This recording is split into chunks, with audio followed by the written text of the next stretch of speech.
नमस्कार विद्यार्थी मित्रांनो, डायरेक्शन अकॅडमीच्या सरळ सेवा प्लॅटफॉर्मवर तुम्हा सर्वांचं पुन्हा एकदा स्वागत. आपण आपल्या बॉम्बे हायकोर्ट पदभरतीच्या शेवटच्या अंतिम टप्प्यांवर आता सध्या येऊन पोहोचलेलो आहोत. तर आपण आपल्या आजच्या या व्हिडिओ लेक्चरमध्ये वन लाइनरच्या माध्यमातून कन्सेप्ट समजून घेणार आहोत. कारण की आतापर्यंत आपण पीवायक्यूज कसे अनालाइज करत होतो, प्रश्नपत्रिका कशा अनालाइज करत होतो, 4 ऑप्शन्स आहेत, 4 पैकी कोणता आहे ते डिकोड करतो. परंतु आता परीक्षा जवळ आल्यावर आपल्याला रॅपिड रिव्हिजनची गरज असते. तर त्यासाठी हा व्हिडिओ तुम्हा सर्व विद्यार्थ्यांसाठी आपण घेऊन आलेलो आहोत. तर आपण आपल्या पहिल्या वन लाइनर पासून सुरुवात करूया.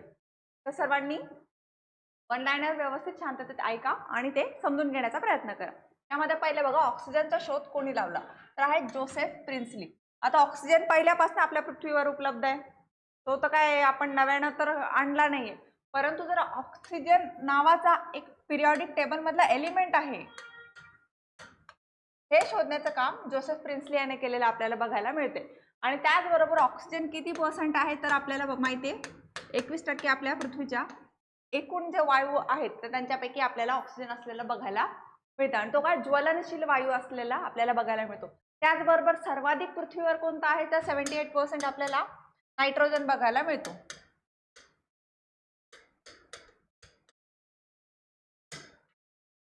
तर पुढच्या याच्यावर वळूया आपण. रक्ताचा रंग लाल असतो कारण हिमोग्लोबिनमुळे. आणि हिमोग्लोबिन काय करतं आपल्या शरीरामध्ये? आता रक्ताचा रंग लाल आपण बघतो समजा, बरोबर. हिमोग्लोबिन काय करतं? ऑक्सिजनचं वहन करतं शरीरामध्ये.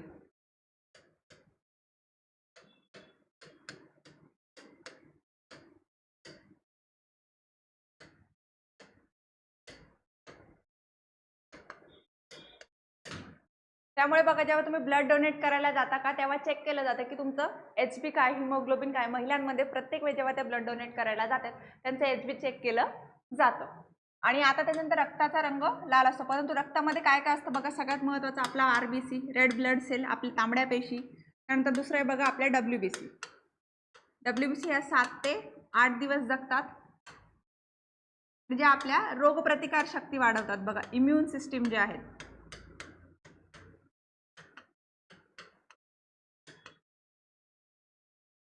त्यामध्ये WBCची मुख्य भूमिका आपल्याला बघायला मिळते. RBC आपल्याला 120 दिवसांचा त्याचा स्पॅम टाइम पिरियड असलेला आपल्याला बघायला मिळतो.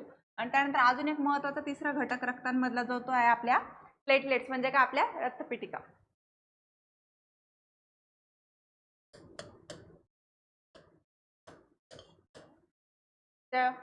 कडे जाऊया आपण.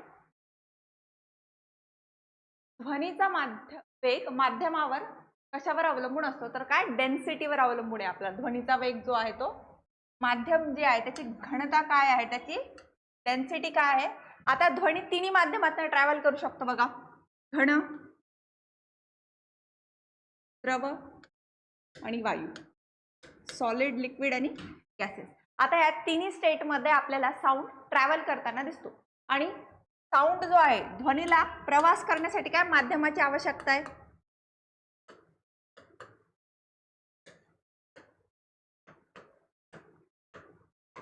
निर्वाण पोकळीमधनं ध्वनी ट्रॅव्हल करू शकत नाही, बरोबर. साऊंडला ट्रॅव्हल करण्यासाठी एका मीडियमची गरज आहे. आता सॉलिड स्टेटमध्ये कसे जे मॉलिक्युल्स असतात बघा, सॉलिड, लिक्विड आणि गॅसियस. समजा सॉलिड मध्ये कसे अगदी जवळजवळ मॉलिक्युल्स त्याचे जोडलेले असतात, त्यामुळे तो काय घन आहे.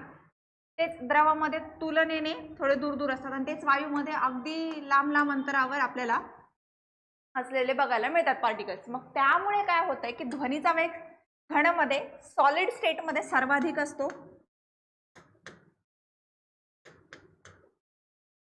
त्यानंतर मध्यम द्रवमध्ये असतो आणि वायूमध्ये कमी असतो.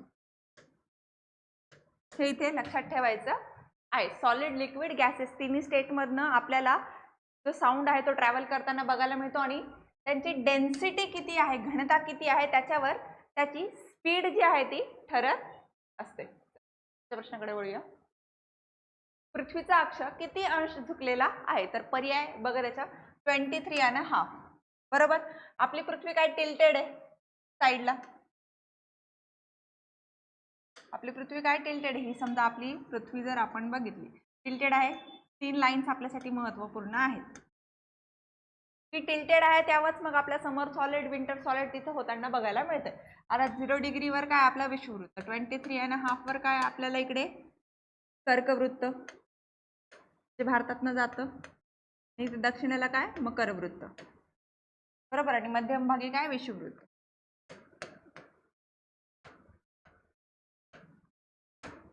बरोबर. आता ही जी टिल्टेड पृथ्वी जी आहे तिथे, त्यामुळे इकडे आपल्याला समजा हा सन इमॅजिन करू. सन मधनं सूर्यातनं येणाऱ्या ज्या रेज आहे त्याच्यावरनं आपलं काय सूर्याचं काय भासमान भ्रमण आपण बघतो, आणि त्या भासमान भ्रमणामधनं मग आपला वसंत ऋतू, शरद ऋतू, उन्हाळा, पावसाळा, हिवाळा हे ज्या पृथ्वीवरची वातावरण जे आहे, ऋतू जे आहे, ऋतू निर्मितीसाठी महत्त्वपूर्ण भूमिका आहे.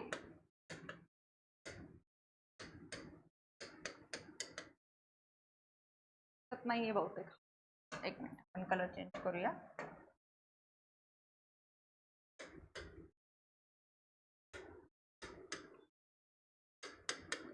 ऋतू निर्मितीसाठी आपल्याला ही 23.5 डिग्रीवर टिल्टेड पृथ्वी महत्त्वपूर्ण आहे. प्रश्नाकडे वळूया. इलेक्ट्रॉनचा शोध कोणी लावला? जे थॉम्सन यांनी आपल्याला इलेक्ट्रॉनचा शोध लावलेला बघायला मिळतो. आता हे आपण जेव्हा ॲटॉमिक बद्दल जेव्हा बघतोय तर त्यामध्ये बघा आपल्यासाठी महत्त्वपूर्ण काही जे शास्त्रज्ञ आहेत, जे थॉम्सन आहे, रुदरफोर्ड आहे, डाल्टन आहे, पण सर्वात अगोदर तर कोणी ॲटॉमिक थेअरी बद्दल बोललं तर ते म्हणजे आपले कणाद ऋषी.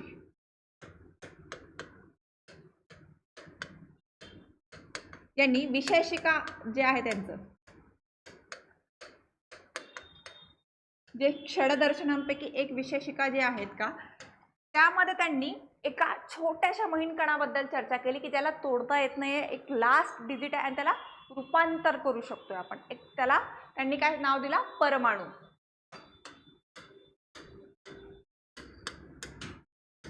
ॲटमचा, अणूचा अगदी छोटा कण, हे कोणी सांगितलं? सर्वात पहिले महर्षी कणाद. मग त्याच्यानंतर आपण डाल्टन बघतो, रुदरफोर्ड बघतो, त्याच्यानंतर बोर यांचं थेअरी बघतो, थॉम्सन यांची थेअरी आपण मग ॲटॉमिक थेअरीमध्ये पुढे बघतो. परंतु ओरिजिन जर बघायला गेलं तर विशेषिकामध्ये आपल्याला महर्षी कणाद यांनी आपल्याला ॲटॉम थेअरीचं सुरुवात दिलेली बघायला मिळते. आणि प्रश्न आहे आपला, इलेक्ट्रॉनचा शोध कोणी लावला? तर जे थॉम्सन यांनी लावला. तापमानाचे SI एकक काय? तर ते काय आहे आपलं? केल्विन असलेलं आपल्याला बघायला मिळतं. नंतर पुढचं बघा, रक्ताचा pH किती असतो? 7.4. आता pH स्केल तुम्हाला सर्वांना माहीत असावी. आपण आपल्या अतिसंभाव्य सिरीजमध्ये पण pH स्केलवर बरेचसे प्रश्न घेतलेले आहेत. रक्ताचा pH काय आहे आपला? 7.4. आता pH जर बघायचं म्हटलं तर आपण एक लाईन बघतो. 7 वर काय? न्यूट्रल आहे, उदासीन आहे. आणि pH स्केल काय? 0 ते 14 आपण बघतो. आता 0 ते 7 काय? आपले ऍसिड आहेत. हे काय? आम्ल त्यांना म्हणतो का आपण? आम्ल आणि आम्लारी ज्याला म्हणतो, ऍसिड आणि बेस. आणि 7 to 14 जर बघायला गेलं तर आपले बेस आहे. बरोबर. आता ह्या pH स्केलला 0 ते 7 पर्यंत जर बघितलं गेलो ना तर आपले लिंबू वर्गीय जी फळं आहेत का, सायट्रिक ऍसिड असलेले, यांना आपण ऍसिडिक फॉर्म मध्ये बघतो. परंतु आता रक्ताचा pH काय? 7.4 म्हटल्यावर तो इथे कुठेतरी आला, म्हटल्यावर तो रक्त काय झालं? आपलं बेस आहे, रक्त ऍसिड नाही. आणि 7 ते 14 मध्ये आपल्याला बेस असलेला बघायला मिळतो. असं pH स्केलचं सूत्र आपल्याला बघायला मिळतं 0 ते 14च्या दरम्यान. आणि 7 हा न्यूट्रल असतो, उदासीन असतो, हे लक्षात ठेवायचं आहे सर्वांनी. त्यानंतर बघा, रक्तातील लाल पेशींचं आयुष्य किती? 120 दिवसांचं असतं. आपण मागच्याच प्रश्नामध्ये बघितलं बघा, 120 दिवस कशाचं? RBC, red blood cell. तसं WBCचं किती दिवस? 7 ते 8 दिवस. आणि WBCचं काम काय? आपलं रोगप्रतिकार शक्ती.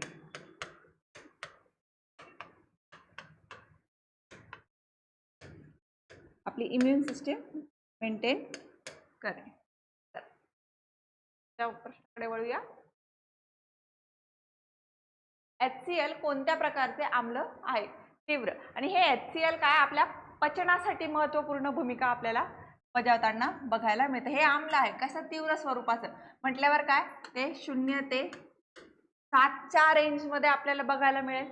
HCl चा उपयोग काय पचन व्यवस्थेसाठी.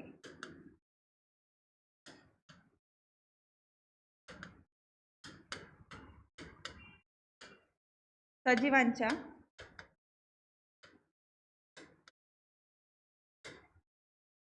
पचन व्यवस्थेसाठी महत्त्वपूर्ण भूमिका.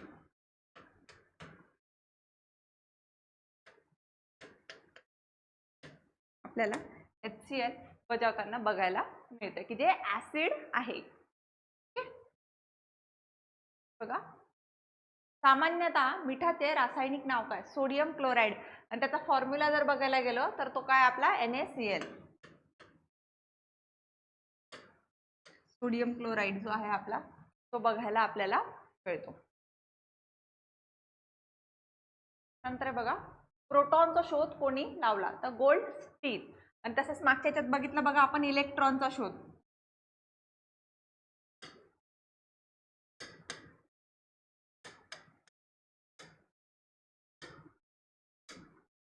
तो कोणी लावला J.J. थॉम्सन.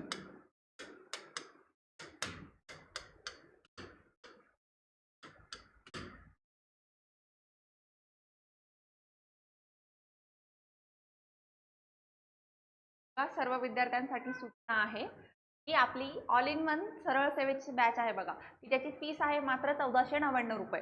तर त्यामध्ये मग तलाठी भरती, ग्रामसेवक असेल, पोलीस भरती, आरोग्य भरती, कृषी विभागाच्या भरती, अशा ओव्हरऑल जेवढी पण आपण सरळ सेवेमार्फत ज्या भरती घेतल्या जातात तेवढ्या सर्वांचा एकंदरीत सराव तुमच्याकडनं करून घेतला जाणार आहे.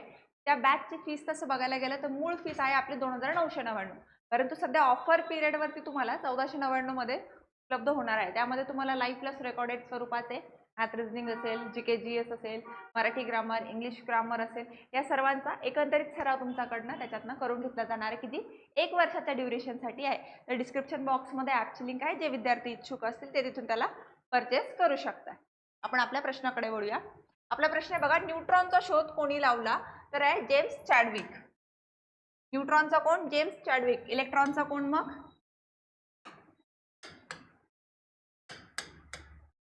J.J. थॉम्सन.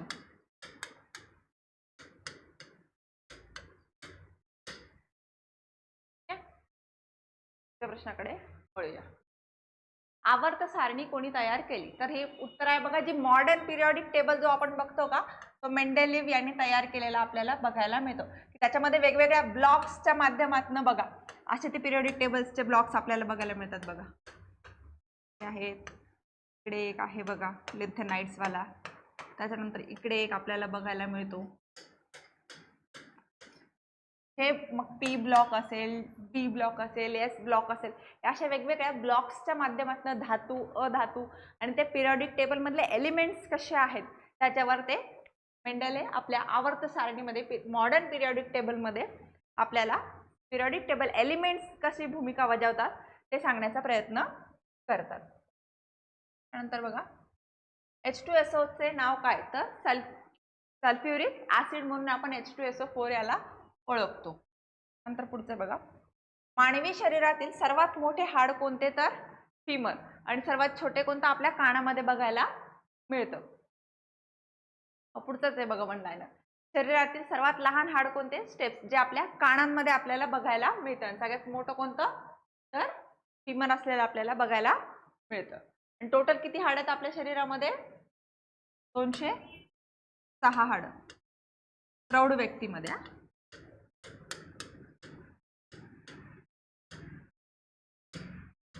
जन्मता आपल्यामध्ये किती हाड असतात हे तुम्ही कमेंट सेक्शन मध्ये सांगा. जीवनाचे मूलभूत एकक काय आहे, बेसिक युनिट काय आपल्या लाईफचं तर त्या म्हणजे काय आपल्या पेशी, आपल्या cells. Basic unit of life म्हणून आपण सेलला ओळखतो. शोध कोणी लावला 1666 मध्ये रॉबर्ट हुक. स्टार्टिंगला त्यांनी मृत पेशींचा शोध आणि मग नंतर ते आपण जिवंत पेशींचा अभ्यास केला आणि त्यामधनं मग पेशींमधनं काय बेसिक युनिट आहे, फंक्शन युनिट आहे. त्याच्यानंतर आपण बघतो की पेशींवर आपलं आयुष्य पुढे चाललेलं आपल्याला बघायला मिळतं, की त्या पेशींवर आधारित आपल्या शरीराच्या प्रत्येक कृतीवर पेशींची भूमिका आपल्याला महत्त्वपूर्ण असलेली बघायला मिळते. तर शोध कोणी लावला? रॉबर्ट हुक 1666 मध्ये. Cell the basic unit of life असं आपण त्याला म्हणतो. भारताचे संविधान कधी स्वीकारले गेले? तर पर्याय आहे आपला 26 नोव्हेंबर 1949 रोजी. हे संविधान आपण स्वीकारून स्वतः प्रत अंगीकृत करतो. आपण जेव्हा म्हणतो बघा शाळेमध्ये म्हणतो आम्ही भारताचे लोक वगैरे, त्याच्यात शेवटची लाईन काय होतं आपली? 26 नोव्हेंबर 1949 रोजी. याद्वारे हे संविधान स्वतःकृत अर्पण करतो. आपण स्वतःला अंगीकृत करत स्वतःला अर्पण करत आहोत. त्यानंतर अजून एक महत्त्वपूर्ण, संविधानाची अंमलबजावणी जर विचारली तर ती काय आपली? 26 जानेवारी 1950. स्वीकार कधी केला गेला? तर 1949 ला. परंतु अंमलबजावणी जेव्हा म्हणतो आपण 26 जानेवारी 1950. त्याचमुळे 26 जानेवारी 1950 पासून आपण 26 जानेवारीला काय आपला प्रजासत्ताक दिन साजरा करतो.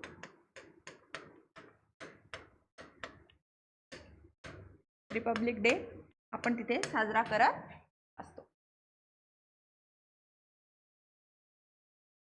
भारतीय संविधानात किती अनुसूची आहेत? पर्याय आहे बघा इथे 12. सध्या स्थितीला किती अनुसूची आहेत आपल्या? 12. परंतु जेव्हा आपण बघतो बघा 1950 मध्ये जेव्हा संविधान लागू झालं आपल्या सर्वांमध्ये, 26 जानेवारी 1950 मध्ये जेव्हा संविधान लागू झालं त्यावेळी आपल्याकडे फक्त 8 अनुसूची होत्या. बरोबर. आणि त्या 8 मध्ये नंतर कॉन्स्टिट्यूशनल अमेंडमेंट, संविधानिक संशोधन करून, सुधारणा करून, घटना दुरुस्ती करून आपण त्या 12वर आणून ठेवलेल्या आहेत. तर 9वी कोणती आहे बघा आपली अनुसूची? भूमी सुधारवर आहे. लँड रिफॉर्म्स जे आहेत भूमी सुधारवर 9वी अनुसूची आहे. त्यानंतर 10वी आहे आपली पक्षांतर बंदी, अँटी डिफेक्शन लॉ जो आहे का आपला तो, जी वारंवार जी फूट पडत होती पक्षांमध्ये आणि त्याच्यातनं जी लोकशाहीची हानी होत होती त्यामुळे आपण पक्षांतर बंदी आणलेलं बघायला मिळतो. 11 मध्ये काय आपल्या पंचायत राज,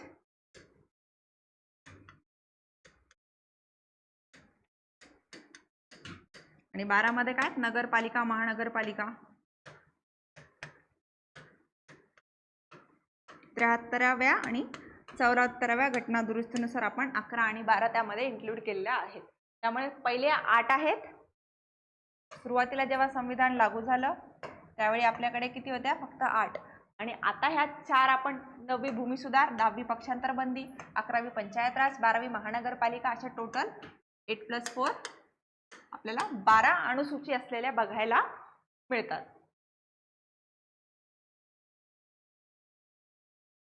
आणि याच अनुसूचीमध्ये जर अजून बघायला गेलं तर त्यामध्ये केंद्र राज्य संबंध, राज्यसभेमध्ये जागाचे वाटप, शपथ, वेतन व भत्ते, भारत राज्यांचा संघ असेल, या सर्व गोष्टी त्यामध्ये इन्क्लूड केलेल्या. आणि भारतीय भाषा पण आपल्याला 8व्या अनुसूचीमध्ये असलेल्या बघायला मिळतात. त्यानंतर बघा मूलभूत कर्तव्य कोणत्या दुरुस्तीने जोडले? तर 42वी घटना दुरुस्ती जी आपण केली 1976 मध्ये आपण ते ऍड केलेले आहेत. काय? मूलभूत कर्तव्य. कोणाच्या? स्वर्णसिंग समितीच्या शिफारसीनुसार.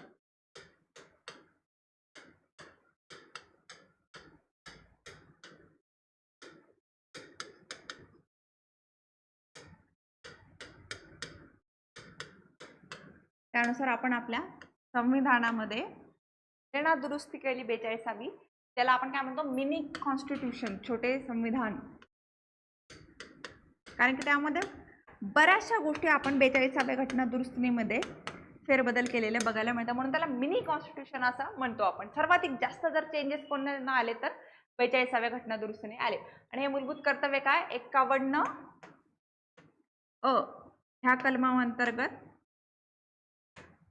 आपल्याला बघायला मिळतात. आणि भाग कोणता? 4 अ. आपण पुढच्या प्रश्नाकडे वळूया. लोकसभेचे सदस्य किती? तर सध्या निवडून आलेले सदस्य 543 आहे, परंतु ते 545 असलेले आपल्याला बघायला मिळतात. आणि हे वन लायनर घेण्याचं कारण आपलं नुकतंच जे नारी शक्ती वंदन विधेयकाबद्दल ज्या लेटेस्टमध्ये ज्या चर्चा चालू आहे तर त्या अनुषंगाने करंट अफेअर्सच्या दृष्टीने महत्त्वपूर्ण ठरेल. या गोष्टीमुळे हा प्रश्न त्यात वन लायनर टाकण्यात आलेला आहे. लोकसभेचे जर तेवढे आहेत तर राज्यसभेचे किती आहेत मग आपले 245. आणि राज्यसभा कशी आहे? कायमस्वरूपी सभागृह आहे.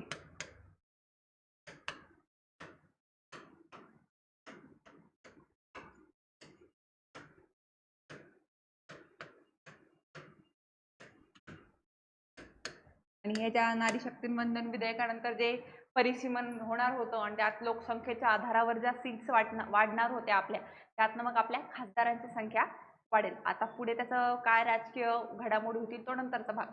परंतु आपल्याला सध्या लोकसभेत किती आहे तर 545, राज्यसभेत 245 हे लक्षात ठेवायचं आहे. तर राज्यसभेच्या पण 250 जागा आणि त्या डबल होत आहेत जवळपास. म्हणून म्हटलं जातं ना बघा की जेव्हा संयुक्त बैठक होती तेव्हा लोकसभेत ज्याचं बहुमत आहे तो वरचढ ठरतो. त्यानंतर बघा जीएसटी कोणत्या दुरुस्तीने लागू करण्यात आलं. आता आपल्याला सर्वांना माहिती जीएसटी जे गुड्स अँड सर्व्हिस टॅक्स जे आहेत आपल्या गुड्स अँड सर्व्हिस टॅक्स वस्तू व सेवा कर जो आहे आपला,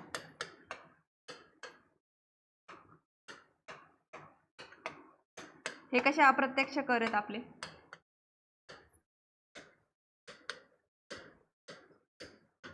ते तुम्ही मी चुकवू शकत नाही, ते आपल्याला द्यावेच लागतात. आता समजा हा पेन ह्याच्यावर जर जीएसटी लागू असेल, जीएसटी लागून मला तो तेवढे पैसे देऊनच विकत घ्यावा लागेल. आता याची घटना दुरुस्ती करून आपण ऍड केलं, 101वी घटना दुरुस्ती करून आपण जीएसटी ऍड केलेला आहे. आणि आपल्या संविधानामध्ये जीएसटी परिषद बनवली बघा आपण, जीएसटी काउन्सिल. ठीक आहे, 279A कलम अंतर्गत आपण बघतो. आणि ह्याची सुरुवात कधीपासून केली आपण? 101वी घटना दुरुस्ती जरी असली तरी 1 जुलै 2017 पासून त्याची अंमलबजावणी आपण केलेली आहे. तारीख लक्षात ठेवायची, 1 जुलै 29 आपले कलम जीएसटी काउन्सिलसाठी 101वी घटना दुरुस्ती अप्रत्यक्ष कर वस्तू व सेवा कर आहे. आणि त्या जीएसटी काउन्सिलचा हेड कोण हे पण तुम्ही कमेंट सेक्शन मध्ये सर्च करून टाका. म्हणजे तुम्ही जेवढं सर्च कराल तेवढं तुम्हाला फायदेशीर ठरेल. शिक्षणाचा अधिकार कोणत्या घटना दुरुस्तीने आला? 86वा जे आपलं कॉन्स्टिट्युशनल अमेंडमेंट जे आहे, घटना दुरुस्ती आहे, त्या अंतर्गत आपण मोफत व सक्तीचे प्राथमिक शिक्षण सुरू केलेले आहेत. शिक्षणाचा अधिकार जो आहे आपला मोफत प्लस सक्तीचे प्राथमिक शिक्षण, हे पूर्ण भारतभर लागू आहे.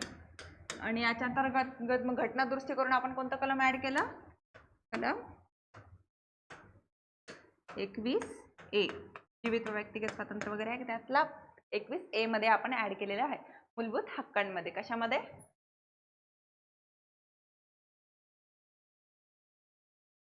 त्याचबरोबर मार्गदर्शक तत्वांमध्ये पण आपण पालकांवर ही जबाबदारी टाकली की ते त्यांच्या बालकांना शिक्षणाच्या सोयीसुविधा उपलब्ध करून देतील. म्हणजे सरकारवर पण आणि पालकांवर पण, दोघांवर ही जबाबदारी एकंदरीत आहे. कारण की 5-6 वर्षाच्या मुलाला तर कळत नाहीये ना की माझा शिक्षणाचा अधिकार आहे तो मला मिळवायचा आहे.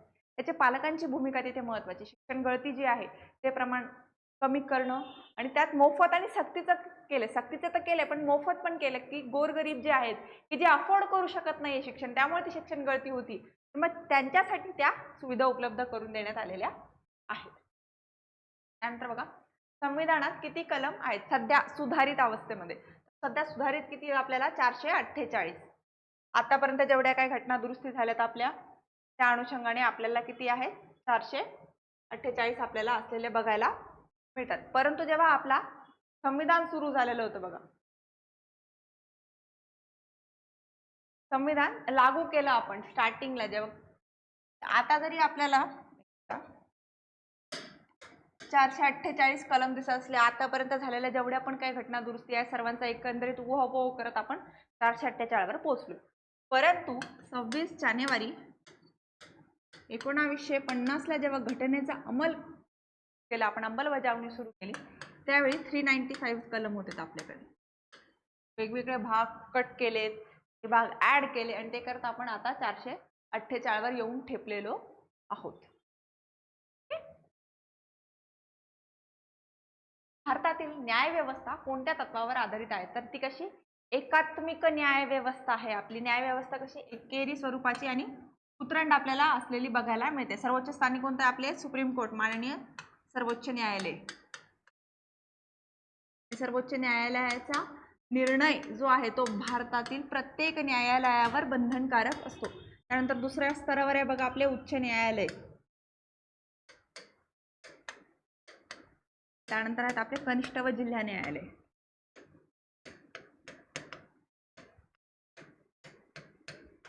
त्यानंतर फास्ट ट्रॅक कोर्ट, लवाद वगैरे ह्या सगळ्या गोष्टी मग सेकंडरी लेवलवर आपल्याला आलेल्या बघायला मिळतात. 214 नुसार उच्च न्यायालयाची स्थापना. हे कलम कायम लक्षात ठेवा. मी हायकोर्टच्या पेपरची तयारी करता. 214 सर्वोच्च न्यायालयाची स्थापना 124 लक्षात ठेवायचे. स्थापना कोणत्या कलमानुसार बघा. भारतातील सर्वोच्च न्यायालयाची स्थापना कधी झाली? 28 जानेवारी 1950 मध्ये सर्वोच्च न्यायालयाची स्थापना झालेली आपल्याला बघायला मिळते. त्याचं स्थान कुठे आहे? दिल्ली. आणि असं नाही कंपल्सरी की फक्त ते दिल्लीलाच राहणार, त्याला आपण स्थलांतरित करू शकतो.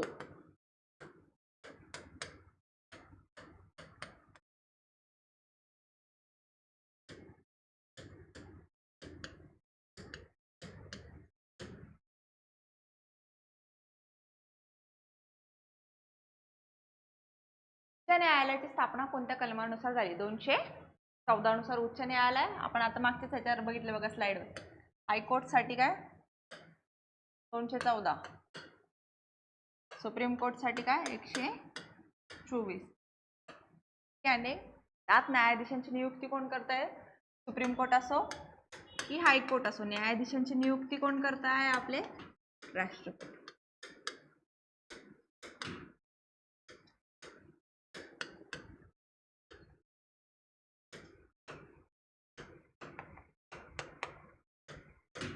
हे लक्षात घ्यायचं आहे. सुप्रीम कोर्टचे न्यायाधीश असो, हायकोर्टचे न्यायाधीश.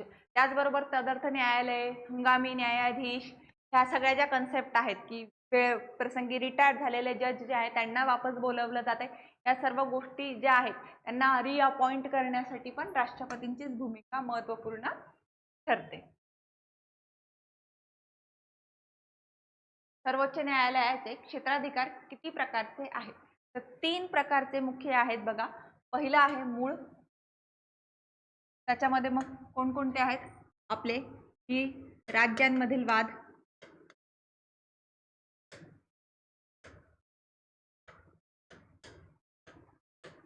फॉर एक्झाम्पल जर बघायला गेलं तर महाराष्ट्र राज्य प्लस MP राज्य, समजा यांच्यात काही वाद आहे, 2 राज्यांमधला वाद मूळ अधिकार क्षेत्रातील सर्वोच्च न्यायालयाच्या. दुसरा आहे बघा केंद्र सरकार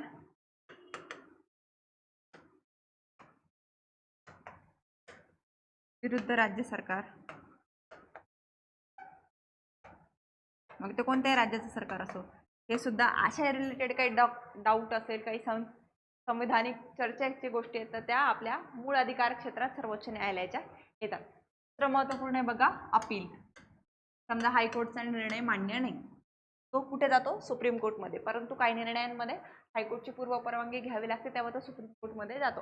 आणि सल्लागार कलम 143 या अंतर्गत सर्वोच्च न्यायालयाचे न्यायाधीश असेल, मुख्य न्यायाधीश असेल, यांना राष्ट्रपतींनी मागितल्यावर सल्ला देणे बंधनकारक आहे. पहिले सुरुवातीला तो सल्ला बंधनकारक नव्हता, परंतु आता न्यायालयावर तो सल्ला देणं बंधनकारक आहे. आणि न्यायालयाने दिलेला सल्ला जो आहे का तो फक्त शिफारसी स्वरूपात असतो, सल्लात्मक स्वरूपाचा असतो, तो राष्ट्रपतींवर बंधनकारक नसतो. हे लक्षात घ्यायचं आहे. जे सल्लात्मक आहे का 143 नुसार राष्ट्रपतींवर आणि सरकारवर ते बंधनकारक नाही.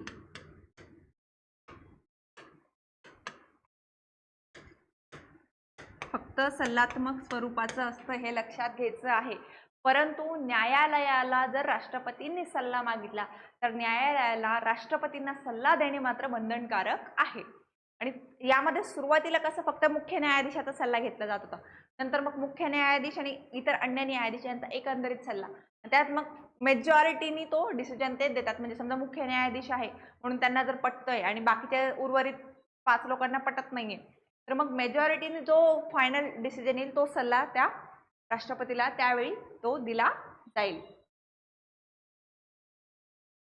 तर बघा आपली बॅच आहे संपूर्ण सरळ सेवेची. मागेच आपण त्याची ॲडव्हर्टाइजमेंट बघितलेली आहे की जी TCS IBPS आणि MPSCच्या पॅटर्ननुसार राहणार आहे 1 वर्षाच्या ड्युरेशनसाठी. डिस्क्रिप्शन बॉक्समध्ये तुम्हाला ॲपची लिंक आहे. मात्र 1499 रुपयाच्या दरामध्ये तुम्हाला उपलब्ध होती सरळ सेवेची बॅच. तुम्ही तिथून ती परचेस करू शकताय. त्यानंतर बघा, न्यायाधीशांची नियुक्ती कशा पद्धतीने होते, तर ती कशी कॉलेजियम पद्धतीने होते. ते काय सेवा ज्येष्ठतेनुसार.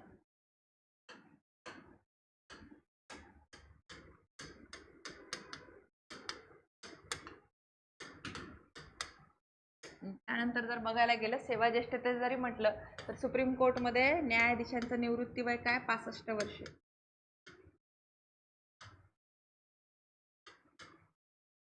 तेच आपल्या हायकोर्टमध्ये निवृत्तीचं वय काय त्यांचं 65 वर्ष 62. आणि ज्येष्ठता क्रम जो आहे वयाचा त्यानुसार मग मुख्य न्यायाधीशांची नियुक्ती आपल्याला कॉलेजियम पद्धतीने झालेली बघायला मिळते आणि ती आजयागत आपण लागू करत आहोत.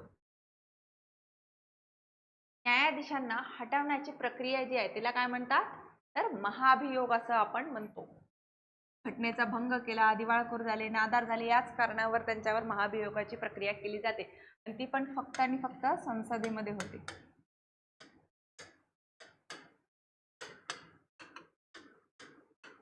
त्याचबरोबर 50 सदस्यांचं अनुमोदन.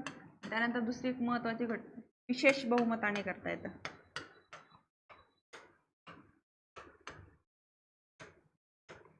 विशेष बहुमताने तो ठराव पास झाल्यावरच महाभियोगाची प्रक्रिया पूर्ण होताना आपल्याला बघायला मिळते. आज यागत एकही न्यायाधीश आपण महाभियोगाच्या प्रक्रियेने काढलेला नाहीये. प्रयत्न झालेला, परंतु एका पर्टिक्युलर पक्षाने वोटिंग करायला नकार दिल्यामुळे विशेष बहुमताने ते विधेयक पास होऊ शकलं नाही. त्यामुळे महाभियोगाची प्रक्रिया तिथेच बंद झाली.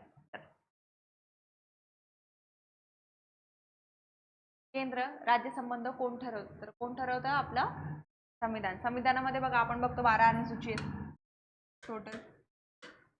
त्या 12 पैकी अनुसूची 7 जी आहे आपली,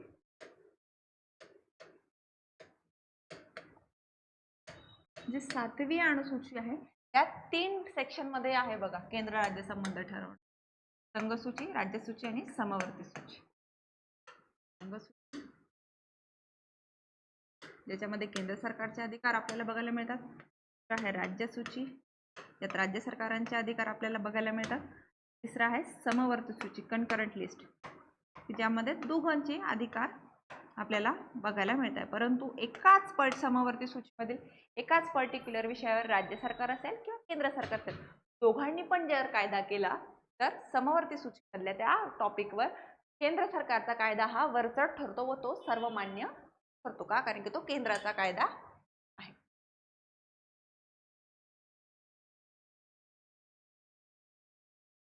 राष्ट्रपती होण्यासाठी वयाची अट किती आहे, तर 35 वर्ष वयाची अट आपल्याला राष्ट्रपती होण्यासाठी आवश्यक आहे. परंतु त्यामध्ये फक्त मिनिमम एजचा क्रायटेरिया दिलेला आहे, मॅक्सिममचा आहे. किमान वय सांगितलंय बघा, जास्त किती असावं ते सांगितलेलं नाही. आणि पुनर्नियुक्तीस आपले राष्ट्रपती हे पात्र असतात बघा.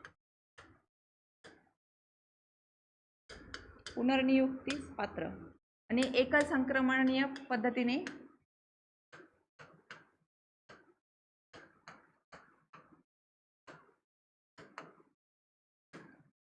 आपली अप्रत्यक्षरित्या राष्ट्रपतीची आपण निवडणूक घेतो.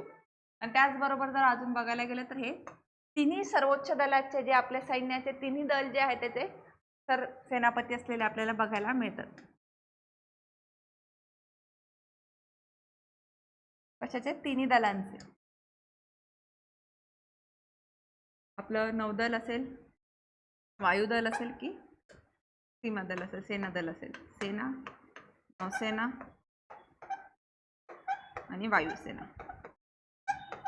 तिघांचे प्रमुख आपल्याला राष्ट्रपती असलेले बघायला मिळतात. ते आपले देशाचे कार्यकारी प्रमुख आहेत.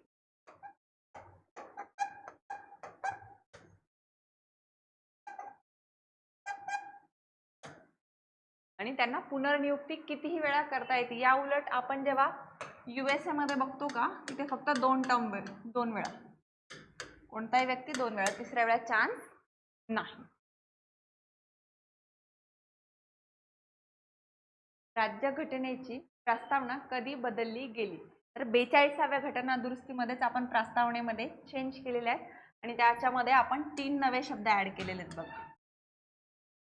पहिला आहे आपला धर्मनिरपेक्ष,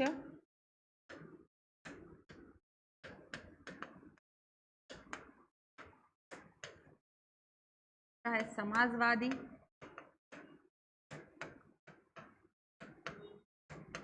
आहे एकात्मता.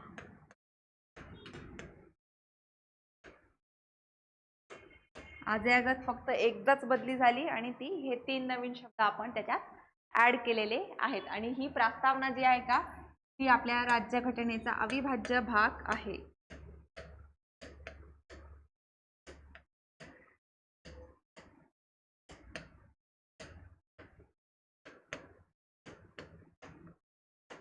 (1973) केशवानंद भारती खटला.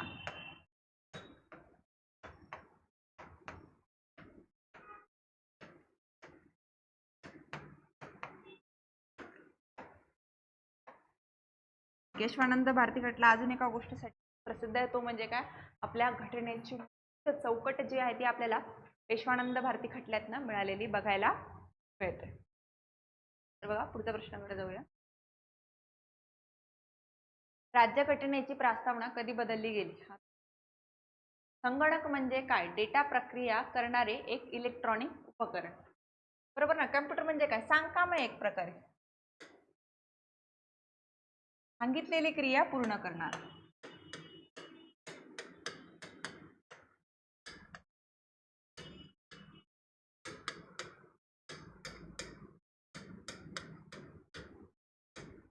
आपण जे काही कमांड देतो त्याच्यावरच तो क्रिया करतो ना, स्वतःहून तर काही करत नाहीये. समजा जर तुम्ही फोन घेतला, तुमचा पीसी लॅपटॉप, आता समजा हे लेक्चर आहे, हे जे तुम्ही बघता, तुम्ही फोन तुमच्या डिव्हाइसवर बघता, मग लॅपटॉपवर बघा, पीसीवर बघा किंवा तुमच्या फोनवर बघा, म्हणजे ते काय तुमचा डिव्हाइस आहे, तुमचं संगणक आहे. तुम्ही त्याला कमांड देणार तेव्हाच तुम्ही हे आजचं लेक्चर बघणार. म्हटल्यावर काय, डेटा प्रक्रिया करणारे इलेक्ट्रॉनिक उपकरण सांगितलेलीच क्रिया पूर्ण करतोय, स्वतःहून थोडी तुम्हाला लेक्चर लावून देतोय. खूप जास्तीत जास्त काय नोटिफिकेशनला तुम्ही अलाव केलेलं असतं, नोटिफिकेशन देईल. त्याच्या व्यतिरिक्त आपोआप तुमच्या डोळ्यासमोर नाही आणून ठेवणार ना, तुम्हाला डेटा ऑन करून, नेट ऑन करून तुम्हाला तिथपर्यंत पोहोचावं लागेल, त्यावेळेस तुम्हाला तो उपलब्ध करून देईल.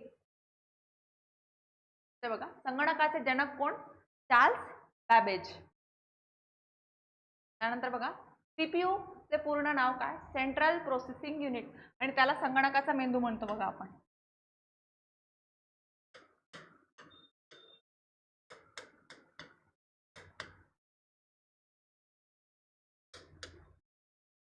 नावच सजेस्ट करतो ना, सेंट्रल प्रोसेसिंग युनिट.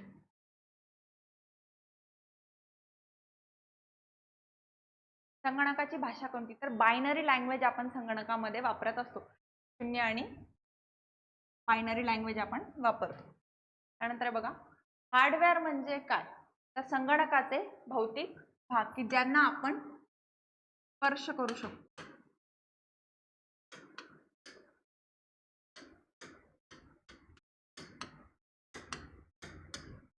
उदाहरणार्थ ते माऊस स्पर्श करू शकतो आपण. आपला स्क्रीन जी आहे कम्प्युटरची, पीसी जो आहे आपला, तो कीबोर्ड,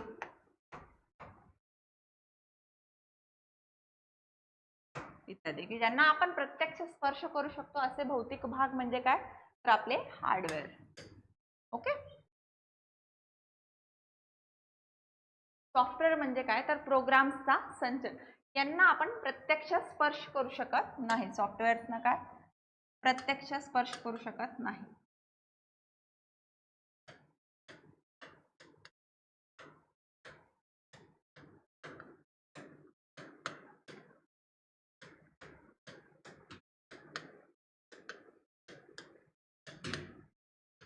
मात्र प्रोग्रामच्या माध्यमातून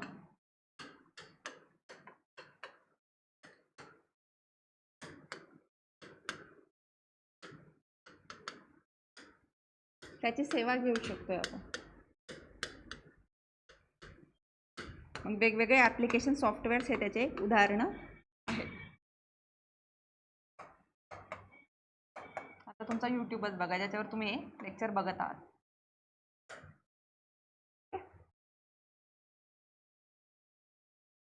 कीबोर्डमध्ये किती कीज असतात?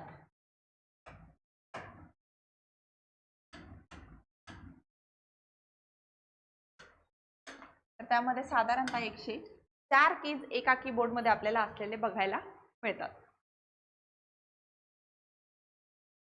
MS वर्ड कशासाठी वापरले जाते? दस्तऐवज तयार करण्यासाठी. तसंच MS वर्ड सोबत आहे MS पॉवर पॉइंट, जे आपण PPT प्रेझेंटेशनसाठी वापरतो, सादरीकरण ज्याला म्हणतो आपण. त्यानंतर आहे बघा MS एक्सेल, ज्याच्यात आकडेवारी जे आहे आकडेमोड करण्यासाठी वापरतो आपण एक्सेल. मग त्यात रोज आणि कॉलम्सच्या माध्यमातून एक्सेल वापरतो, पॉवर पॉइंट प्रेझेंटेशन जे आहे ते. आणि हे सर्व तिघं MS word, MS power point आणि एक्सेल हे तिघं पण काय मायक्रोसॉफ्टच्या अंतर्गत आपल्याला आलेले बघायला मिळतात.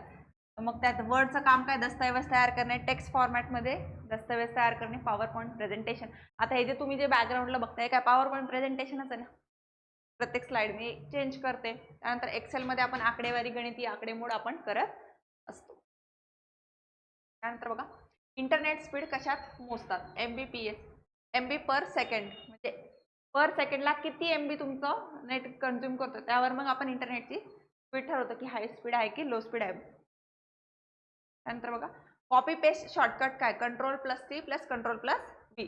आता कॉपी करण्यासाठी आपण काय बघतो? Ctrl+C हे कॉपी करण्यासाठी, Ctrl+V काय? पेस्ट करण्यासाठी. हे आपण शॉर्टकट कीज वापरत असतो.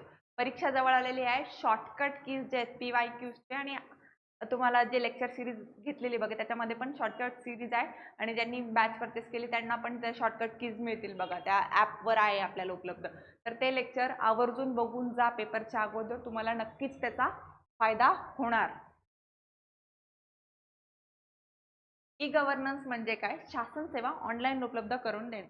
आता समजा तुम्ही स्कॉलरशिपचा फॉर्म वगैरे असेल किंवा तहसील कार्यालयात गेलात, सेतू ऑफिसमध्ये गेलात, तहसील कार्यालयात गेला, तुमचा रहिवासी टाकायला गेला तुम्ही, मला रहिवासी प्रमाणपत्र हवंय, ऑनलाईन पण तुम्ही ते काढू शकता आणि प्रत्यक्ष तुम्ही म्हणजे तुम्ही एकदा जर अप्लाय केले त्याच्यामध्ये ई गव्हर्नन्सच्या माध्यमात ऑनलाईन सेवेसाठी, कशासाठी? शासनाच्या ऑनलाईन सेवा ज्या वेगवेगळ्या आपल्याला उपलब्ध होतात त्या अनुषंगाने तुम्ही गेला तहसीलमध्ये, तुम्ही अप्लाय केलं, ऑनलाईन अप्लाय केल्यानंतर तुम्हाला एक टेक्स्ट येतो बघा, टेक्स्ट येतो किंवा मेल येतो की तुमचं डॉक्युमेंट XYZ एक डेस्कवरनं दुसऱ्या डेस्कवर गेलं, सक्सेसफुली झालं. मग त्याच्यानंतर तुम्हाला त्या पासवर्डवरनं ID वरनं तुम्ही ते एक तर त्या सेतूच्या वेबसाईटवरनं काढू शकता किंवा तुम्ही ते प्रत्यक्ष सेतू कार्यालयामध्ये जाऊन तहसील ऑफिसमध्ये जाऊन ते काढू शकता. म्हणजे जे तुम्ही ऑनलाईन घरबसल्या काढू शकता ते काय? शासन सेवा ज्या ऑनलाईन मिळत आहेत ते, म्हणजे त्याला काय म्हणतो आपण? E governance. इथे लक्षात घ्यायचं आहे. सर्वात मोठा कृत्रिम कालवा कोणता आहे? तर आपला कोणता कालवा आहे? सुएझ कालवा आहे, जो मॅनमेड आहे, मानव निर्मित आहे. सुएझ कसा आहे? मानव निर्मित.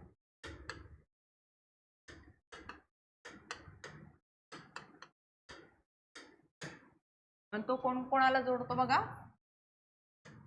भूमध्य सागर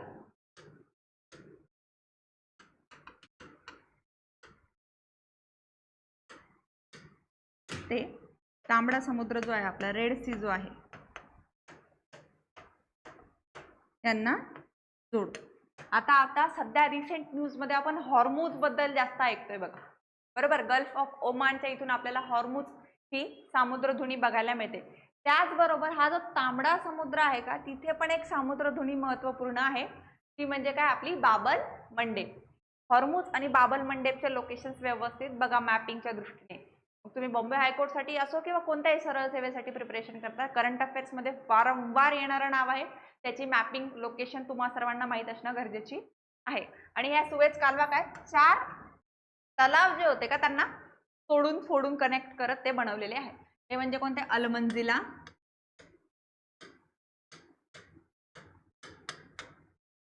तिमशा, ग्रेट बिटर आणि लिटिल बिटर. आणि हाच क्रम त्यांचा नॉर्थ टू साऊथ असलेला बघायला मिळतो. अलमंजिला आपल्याला भूमध्य सागरामध्ये एंड होताना दिसते आणि ग्रेट बिटर आणि लिटल बिटर आपल्याला तांबडा समुद्रातून सुरुवात झालेली आणि ती मिशा हे भूमध्यमध्ये कनेक्ट करताना आपल्याला सुएझच्या माध्यमातून बघायला मिळतोय. आणि तो इजिप्त आणि सिनाई पेनिन्सुला जो आहे त्या नॅरो स्ट्रेटमधनं आपल्याला जाताना बघायला मिळतो. तुम्ही एकदा मॅपिंगमध्ये गुगल सर्च करून ते व्यवस्थित बघून घ्या. त्यानंतर बघा, सर्वात उंच ज्वालामुखी पर्वत कोणता आहे आपला? ओजस डेल सॅलाडो, जो आपल्याला दक्षिण अमेरिका खंडामध्ये बघायला मिळतो. कोणत्या देशामध्ये आहे ते तुम्ही सर्वांनी कमेंट सेक्शन मध्ये सांगायचं आहे. आणि सर्वाधिक भूकंप कुठे होतात आपले? ज्वालामुखी व भूकंप कुठे होतात? अग्निकंकण, रिंग ऑफ फायर.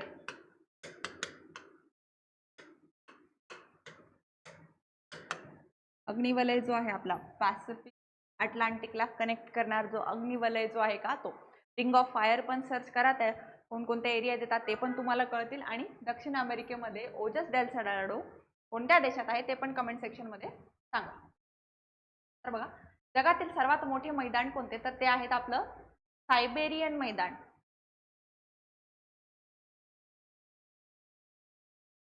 सायबेरियन मैदान आपल्याला कुठे बघायला मिळतं? तर ते आपल्याला प्रेझेंट डे रशियामध्ये बघायला मिळतं.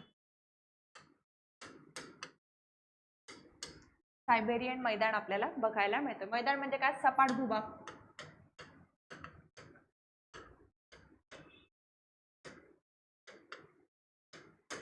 आपल्याला बघायला मिळतं. बघा, सर्वात मोठ्या प्रवाळ भित्ती ज्या आहेत, कोरल रीफ्स ज्या आहेत, त्या कुठे बघायला मिळतात? तर त्या आहे आपल्या सगळ्यात मोठ्या जगातील ग्रेट बॅरियर रीफ, जे आपल्याला ऑस्ट्रेलियामध्ये बघायला मिळतात.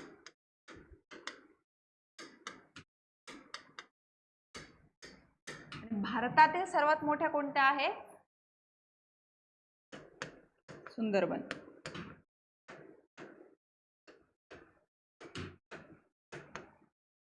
पश्चिम बंगाल. आणि अजून कुठे कुठे मिळतात भारतामध्ये? तर आपल्या अंदमान निकोबार,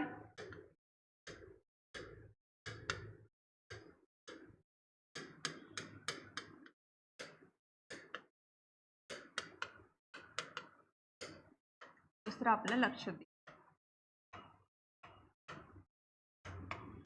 आणि महाराष्ट्रामध्ये आपल्याला मालवण, सिंधुदुर्ग मध्ये कोरल रीफ्स बघायला मिळतात. हे लक्षात ठेवा आहे. जगात ग्रेट बॅरियर रीफ, भारतात सुंदरबन, महाराष्ट्रामध्ये मालवण, सिंधुदुर्ग. भारतातील सर्वात मोठा मत्स्य उत्पादक राज्य कोणतं आहे? तर ते आहे आपलं आंध्र प्रदेश. सर्वाधिक गोड्या व खाऱ्या पाण्याचे जे मत्स्य उत्पादक राज्य जर कोणतं असेल तर ते आहे आपलं आंध्र प्रदेश. त्यामध्ये बघा ते मच्छी मार्केट आहे बघा, त्या चांद मिनारच्या बाजूला, तिथे सगळ्यात जास्त व्हरायटीच्या फिश बघायला मिळतात. त्यामुळं आपल्याला सर्वाधिक मत्स्य उत्पादक राज्य कोणतं? तर आंध्र प्रदेश असलेलं बघायला. भारतातील सर्वात मोठं वीज उत्पादक राज्य कोणतं आहे? तर आपला महाराष्ट्र सर्वाधिक वीज उत्पादन करणारं राज्य आहे. आणि आपल्या देशातल्या एकूण वीज उत्पादनापैकी 70% वीज जी आहे का ती कोळशावर अवलंबून आहे.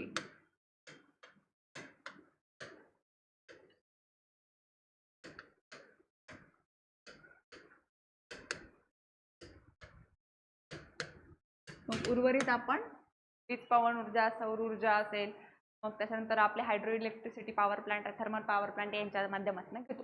परंतु 70% जवळपास आपण कोळशावर अवलंबून आहोत. म्हणून आपण काय नेट झिरो एमिशन, त्याच्यानंतर कार्बन न्यूट्रल वगैरे ह्या सगळ्या गोष्टींवर प्रयत्नशील आहोत. भारतातील सर्वात मोठा पवन ऊर्जा प्रकल्प कुठे आहे? तर तामिळनाडू राज्यामध्ये असलेला आपल्याला बघायला मिळतो. कारण की पवन ऊर्जासाठी मोठमोठे विंड टर्बाइन्स तयार करावे लागतात बघा, असे ते तुम्ही बघितले असावे कदाचित.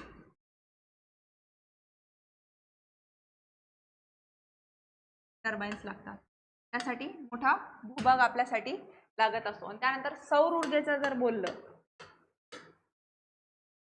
तर तिथे आपल्याला राजस्थान हे योग्य उत्तर ठरेल. त्याच्यानंतर गुजरातचा नंबर आपल्याला लागतो. त्यानंतर जर बघायला गेलं सौर ऊर्जेबद्दल, तर गुजरातमधील जे मोढेरा सन टेम्पल आहे का, ते सौर ऊर्जेवर चालणारं एक पूर्णतः सौर ऊर्जेवर चालणारं गाव म्हणून आपण नुकतंच बघितलेलं आहे. त्यानंतर बघा, भारतातील सर्वात मोठा सिंचन प्रकल्प कोणता? तर तो कोणता आहे आपला? इंदिरा गांधी कालवा. तो ब्यास नदीपासून राजस्थानला पाणी देतो. समजा आता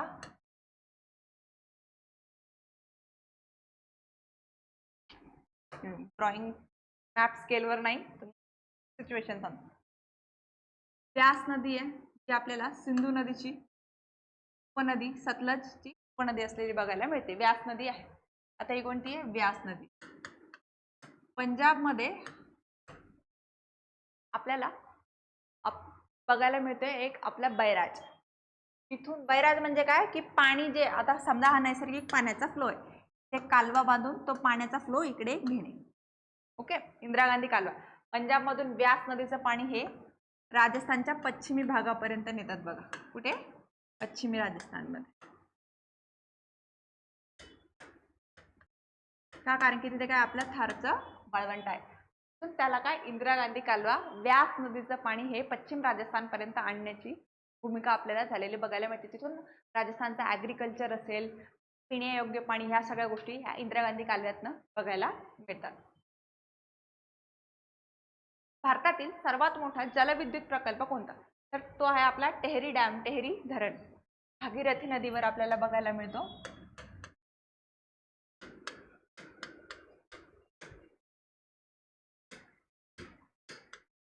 उत्तराखंड राज्य.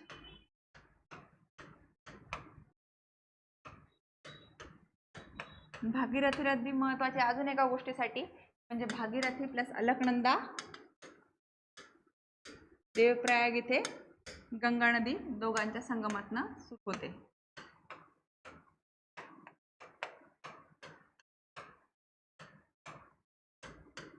भारताची जीवनवाहिनी आहे.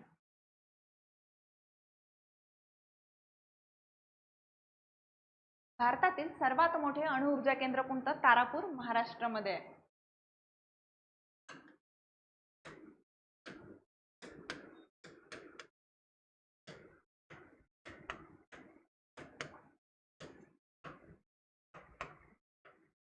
ओके, सगळ्यात मोठा अणुऊर्जा प्रकल्प आपल्या महाराष्ट्र राज्यामध्ये आहे, तारापूर येथे. त्यानंतर बघा, भारतातील सर्वात मोठे थर्मल पॉवर स्टेशन आपल्याला सिंगरौली, मध्य प्रदेश येथे बघायला मिळते. त्याच्यावर जाऊया. डेक्कन ट्रॅप किती टक्के क्षेत्र व्यापतो?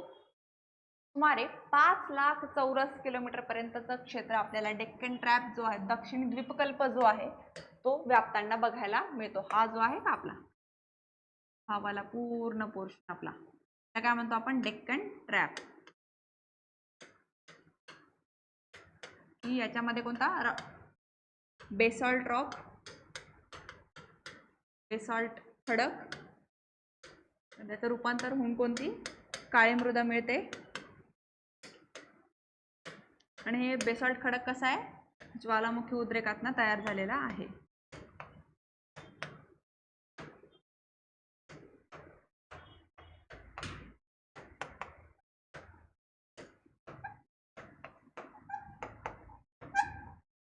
आपल्याला त्यांची झालेली बघायला मिळते की तो फिजर इरप्शन मधनं लावा आलाय, नंतर कूल डाऊन झालेला आहे, त्याच्यातनं मग डेक्कन ट्रॅप बनला की त्याच्यामध्ये बेसॉल्ट खडकामध्ये त्याचं रूपांतर झालं. त्या बेसॉल्ट खडकाचं पुढे मग काळ्या मृदेमध्ये रूपांतर झालेलं आपल्याला बघायला मिळतं. म्हणून या क्षेत्रामध्ये काळी मृदा जी आहे का, ती मोठ्या प्रमाणात बघायला मिळते. आणि काळी मृदा ही सेकंड हायेस्ट जी आहे का भारतामध्ये मृदा आहे. फर्स्टवर कोणती आहे? आपली गाळाची मृदा, जी आपल्याला गंगेच्या मैदानामध्ये, उत्तर भारतीय मैदानामध्ये बघायला मिळते. ती जवळपास 40% आहे आणि ही 21 ते 22% आपल्याला जी काळी मृदा जी आहे का ती बघायला. महाराष्ट्रातील पर्जन्य छाया क्षेत्र कोणत्या भागात आहे? तर कोणत्या भागात आहेत? आपल्या मराठवाड्यामध्ये पर्जन्य छाया क्षेत्र आपल्याला महाराष्ट्रामध्ये बघायला मिळतं. त्याचं कारण त्रिकोणाकृती महाराष्ट्र आहे बघा आपला. ओके, या त्रिकोणाकृती महाराष्ट्रामध्ये आपला सह्याद्री असा जातोय, पश्चिमी घाटाचा भाग, नैऋत्य मोसमी वारे येत आहेत, ते पाणी अडवलं जातं, इथे पाऊस पडतोय. परंतु हा जो क्षेत्र आहे हा कशामध्ये? तो रेन शॅडो एरियामध्ये, पर्जन्य छायाच्या क्षेत्रामध्ये येतो नाही. हा एरिया कोणता? आपला मराठवाड्याचा एरिया आहे की त्याच्यामध्ये किती जिल्हे आहेत? आपले 8 जिल्हे आहेत.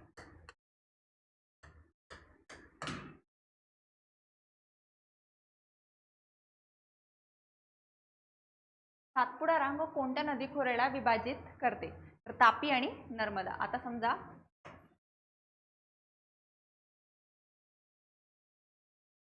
हा महाराष्ट्र आहे, हा आपला मध्य प्रदेश.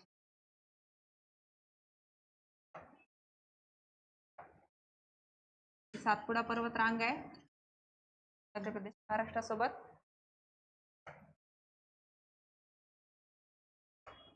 कलर घ्या. दोन नद्या वाहतात पश्चिम वाहिन्यात, दोन्ही नद्या, एक नर्मदा, दुसरी तापी. तापी आणि नर्मदा पश्चिम वाहिन्या नद्या दोन्ही त्या अरब सागर मध्ये त्यांचं पाणी देत आहेत.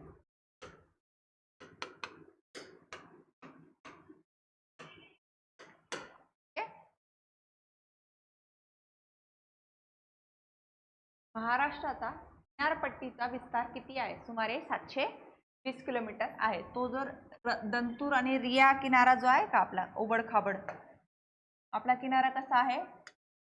दंतूर आहे. दंतूर म्हणजे काय? स्केलवर नाहीये ना तो, असं उबड खाबड आहे, थोडासा मध्ये जातोय मग बाहेर येतोय. म्हणजे ही जी टोटल जर लांबी बघायला गेलं तर ही 720 किलोमीटर आहे. आणि याची स्केलवर जर बघायला गेलो तर ती किती आहे? 700 किलोमीटर आपल्याला बघायला मिळते. एकूण विस्तार कसा? दंतूर 720 आपल्याला असलेला बघायला मिळतो की त्यामध्ये आपली पूर्ण कोकण किनारपट्टी कव्हर होते. त्या कोकण किनारपट्टीचे जिल्हे आपण बघतो बघा. पालघर पासून सुरुवात करतो. पालघर, ठाणे, तिसरं मुंबई शहर, शहर प्लस उपनगर, मग रायगड, रत्नागिरी, त्याच्यानंतर आपला सिंधुदुर्ग. इतक्या जिल्ह्यांना आपल्याला कोकण किनारपट्टी लाभलेली आपल्याला बघायला मिळते. पांझरा नदी कोणत्या नदीची उपनदी आहे? तर पांझरा नदी ही तापी नदीची उपनदी आहे. महाराष्ट्रातनं फ्लो करते. तापी नदीचा उगम मध्य प्रदेशमध्ये बघतो, महाराष्ट्रातनं ती जाते, त्याच्यानंतर वापस मध्य प्रदेशमध्ये जाऊन ती अरब सागरमध्ये जाताना आपल्याला बघायला मिळते. त्यानंतर पुढचं बघा, महाराष्ट्रातील राधानगरी अभयारण्य कोणत्या जिल्ह्यात आहे? तर ते कुठे? आपल्या कोल्हापूर जिल्ह्यामध्ये आपल्याला बघायला मिळत आहे. त्याचबरोबर इथे राधानगरी नावाचं आपण धरण पण बघतो बघा. आपल्याला राधानगरी अभयारण्य आणि राधानगरी धरण बघायला मिळतं. आणि याची स्थापना कोण करतायत? सुरुवात कोण? आपले राजश्री शाहू महाराज.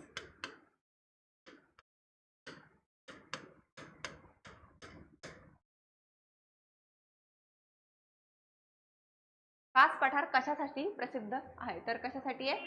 फुलांच्या विविधतेसाठी. मागे बघा ते कास पठाराचे व्हिडिओज खूप व्हायरल झाले. ते पर्पल कलरचे, पिंक कलरचे फुलं होते बघा. बऱ्याच ट्रॅव्हल इन्फ्लुएन्सरच्या रील्स मध्ये आपण ते बघत होतो. हे कास पठार कुठे आहे? आपल्या सातारा जिल्ह्यात आहे.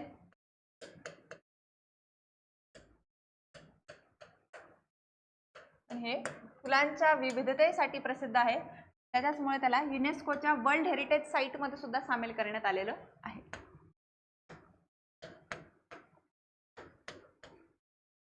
जागतिक वारसा स्थळ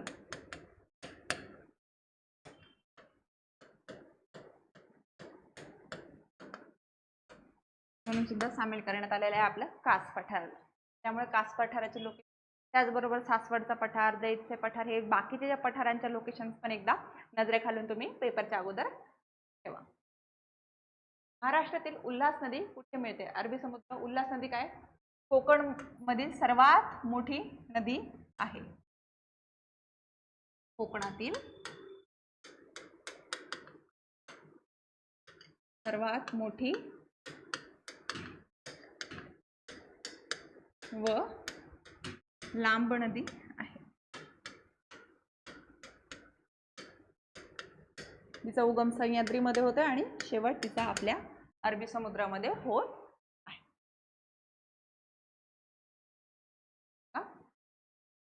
पहिली वंदे भारत स्लीपर ट्रेन कोणत्या दोन शहरादरम्यान चालवण्यात आली? वंदे भारत आपण फास्ट ट्रेन म्हणून बघतो. स्लीपर ट्रेन कोणत्या शहरामध्ये? गुवाहाटी ते हावडा. म्हटल्यावर काय? आसाम ते पश्चिम बंगाल.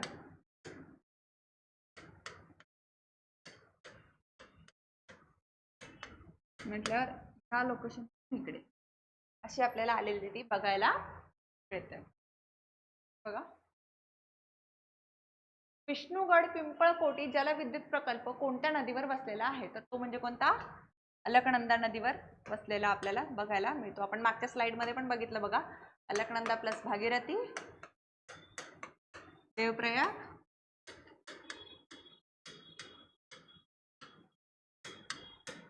गंगा नदी सुरू. तसेच आपल्याला पंचप्रयाग आहेत बघा, ते पण तुम्हाला कमेंट सेक्शन मध्ये सांगता आले तर बघा, कर्णप्रयाग, रुद्रप्रयाग, नंदप्रयाग, प्रयागराज जिथे बघतो मग आपण कुठे आपल्याला यूपी मध्ये यमुना आणि गंगेचा संगम तिथे बघायला मिळतो. आणि हे विष्णुगड पिंपळकोटी कुठे? अलकनंदा नदी, उत्तराखंड राज्य.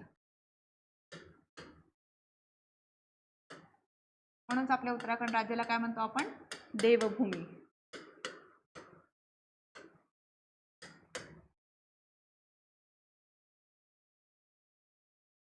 आंतरग्रहीय धुळीचे कण शोधण्यासाठी डस्ट एक्सपेरिमेंट टॅक्स नावाचे भारताचे पहिले स्वदेशी उपकरण कोणत्या संस्थेने विकसित केले?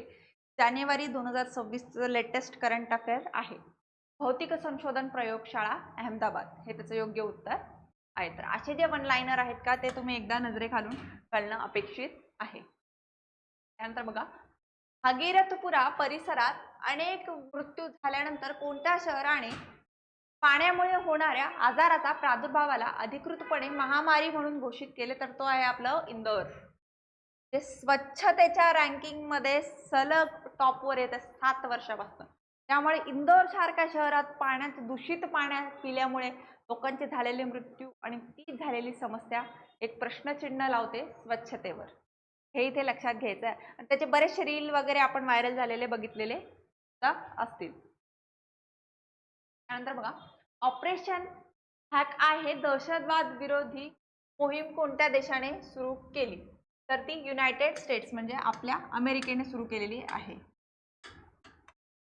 ती का सुरू केली? सध्या मध्य पूर्व खाडी देशांमधील जी परिस्थिती तुम्ही बघताय त्या अनुषंगाने ही सिरीज त्यांनी सुरू केलेली. आणि ही कुठे केलेली? ऑपरेशन हॅक ही सिरिया या देशामध्ये, जे ISI जो आहे का तिथली दहशतवादी गट ISIS यांच्यावर कारवाई करण्यासाठी अमेरिकेने ही कारवाई केलेली आहे सिरियामध्ये. सिरियामध्ये आपण बघतो बघा, मागच्या वर्षी बशर अल असद याचे जे सरकार होतं ते पडलेलं आहे आणि सिरियामध्ये आता कोणताही प्रमुख नाही. त्यामुळे अमेरिकेने ही ऑपरेशन हॅक आय ही दहशतवाद विरोधी मोहीम सुरू केलेली आपल्याला बघायला मिळते. आणि सध्या मध्य पूर्व परिस्थितीमध्ये ज्या काही घटना घडत आहेत त्यामुळे आपण त्या मॅपिंगवर एकदा सिरिया कुठे, इस्रायल कुठे, पॅलेस्टीनवाला लोकेशन काय, वेस्ट बँक, गाझा, इराण, त्याच्यानंतर इराकची काय लोकेशन, कुवैत, बहरीन, कतर, ह्या ज्या देशांच्या लोकेशन आहेत का त्या एकदा व्यवस्थित मॅपवर, काही जास्त मेहनत लागणार नाही, गुगलवर जायचं, मॅप सर्च करायचं आणि ते आपल्याला मिळेल. तर ते बघणं अपेक्षित आहे. त्यानंतर बघा, थायलंड मास्टर 2026 मध्ये कोणत्या भारतीय बॅडमिंटनपटूने पहिले badminton world federation BWF super 300 विजेतेपद पटकावले? हे पहिलं आहे. देविका सिहाग यांनी ते पटकावलेलं आहे. हे पहिलं आहे यामुळे हे नाव लक्षात ठेवा, देविका सिहाग बॅडमिंटनशी संबंधित आहे. बऱ्याच वेळा जोड्या लावायला पण प्रश्न येतात बघा, खेळाडूंची नावं दिलेली जातात, खेळाची नावं दिलेली जातात. देविका सिहाग बॅडमिंटनशी संबंधित आहे. थायलंड मास्टर 2026 मध्ये त्यांनी पहिले बॅडमिंटन वर्ल्ड फेडरेशनचं पदक भारताकडनं जिंकलेलं आहे. त्यानंतर बघा, युरोपमध्ये 16 वर्षाखालील मुलांच्या सोशल मीडिया वापरावर बंदी घालणारा पहिला देश कोणता ठरला? तर तो कोणता आहे आपला? स्पेन. सुरुवात कोणी केली होती याशी? 16 वर्षाखालील बालकांवर जी आहे आपल्याला ही बंदी घालायची सोशल मीडियाची, तर ते सुरुवात जर कोणी केली असेल याची तर ती आहे आपल्या ऑस्ट्रेलिया. युरोपमध्ये स्पेन, जगात ऑस्ट्रेलिया. आपल्या देशातही गरज आहेच म्हणा त्याची, लहान बालकांवर सोशल मीडिया बॅन, कारण की अगदी लहान लहान मुलं त्या सोशल मीडियाच्या आहारी गेलेले आपण बघू शकतो. त्यानंतर बघा, किरण मणी ओपन AI एशिया पॅसिफिकचे प्रमुख म्हणून त्यांची नुकतीच नियुक्ती करण्यात आलेली आहे. आता इथून पुढे 4-5 नियुक्तींचे तुम्हाला वन लायनर बघायला मिळतील की त्या रिसेंट झालेल्या नियुक्ती आहेत. नोव्हेंबर डिसेंबर 2025 ते मार्च 2026 दरम्यान. त्यानंतर बघा, गणेश लक्ष्मी नारायण टाटा कम्युनिकेशन चे MD आणि CEO म्हणून त्यांची नियुक्ती झालेली आपल्याला बघायला मिळते. नाव काय? गणेश लक्ष्मी नारायण. त्याच्या अगोदरचं काय होतं आपलं? किरण मणी ओपन AI चे एशिया पॅसिफिकचे प्रमुख म्हणून त्यांची नियुक्ती झालेली आहे. त्यानंतर बघा, तिसरे जिष्णुदेव वर्मा महाराष्ट्र राज्याचे नवीन राज्यपाल आहे. आपल्याच राज्याचे राज्यपाल आहे, त्यामुळे ते आपल्याला माहित असणं गरजेचे आहेत. त्यानंतर बघा, सदानंद वसंत दाते महाराष्ट्राचे नवीन DGP जे आहे, पोलीस महासंचालक म्हणून त्यांची नियुक्ती करण्यात आलेली आहे. यांच्या अगोदर कोण होत्या बघा? रश्मी शुक्ला.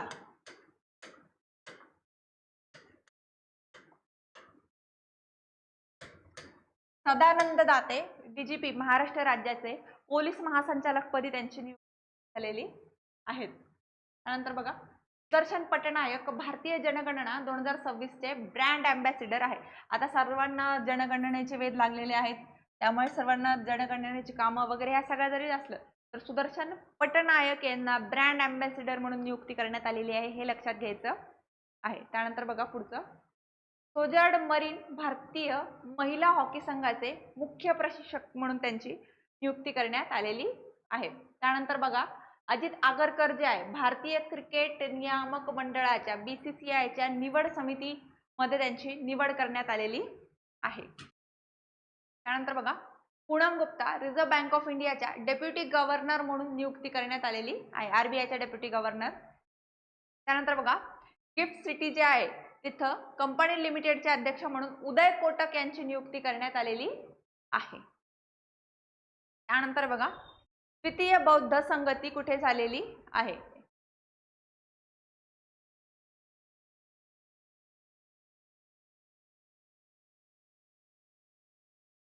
द्वितीय बौद्ध संगती जी आपल्याला वैशाली इथे झालेली बघायला मिळते. आता किती बौद्ध संगती झाल्यात? एकूण 4 झाल्या. त्यामध्ये बघा, आपण कोणाच्या काळात झाली आणि कुठे झाली त्याची एक टेबल बनवून घेऊ. पहिले ठिकाण बघू, राजगृह,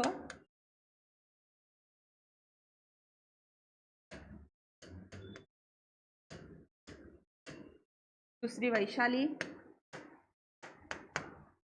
तिसरी पाटलीपुत्र,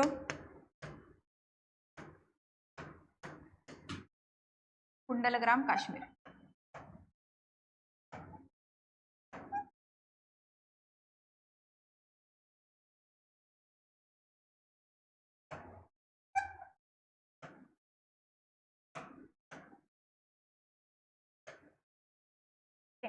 एक ठिकाण आता कोणाकोणाच्या काळात झाली? सगळ्यात पहिली राजगृहाची अजातशत्रू,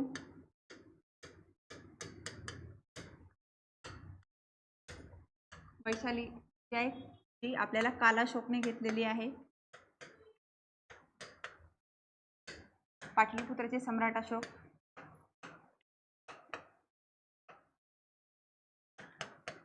त्याच्यानंतर कुंडलग्रामची आपल्याला कनिष्कने घेतलेली आपल्याला बघायला मिळते.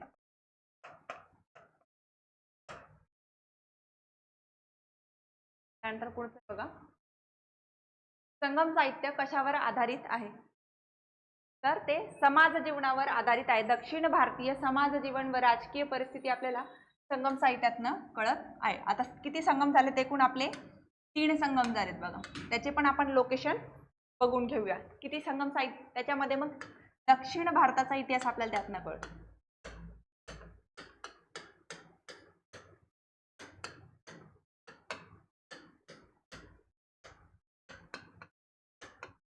त्यातनं मग ते समाज जीवन असेल, धार्मिक जीवन असेल, आर्थिक जीवन असेल, राजकीय जीवन असेल, या सर्वांचा एकंदरीत आपल्याला संगम साहित्यातनं आढावा मिळतो. पहिलं संगम जर कुठे आहे आपलं? मदुराई इथे,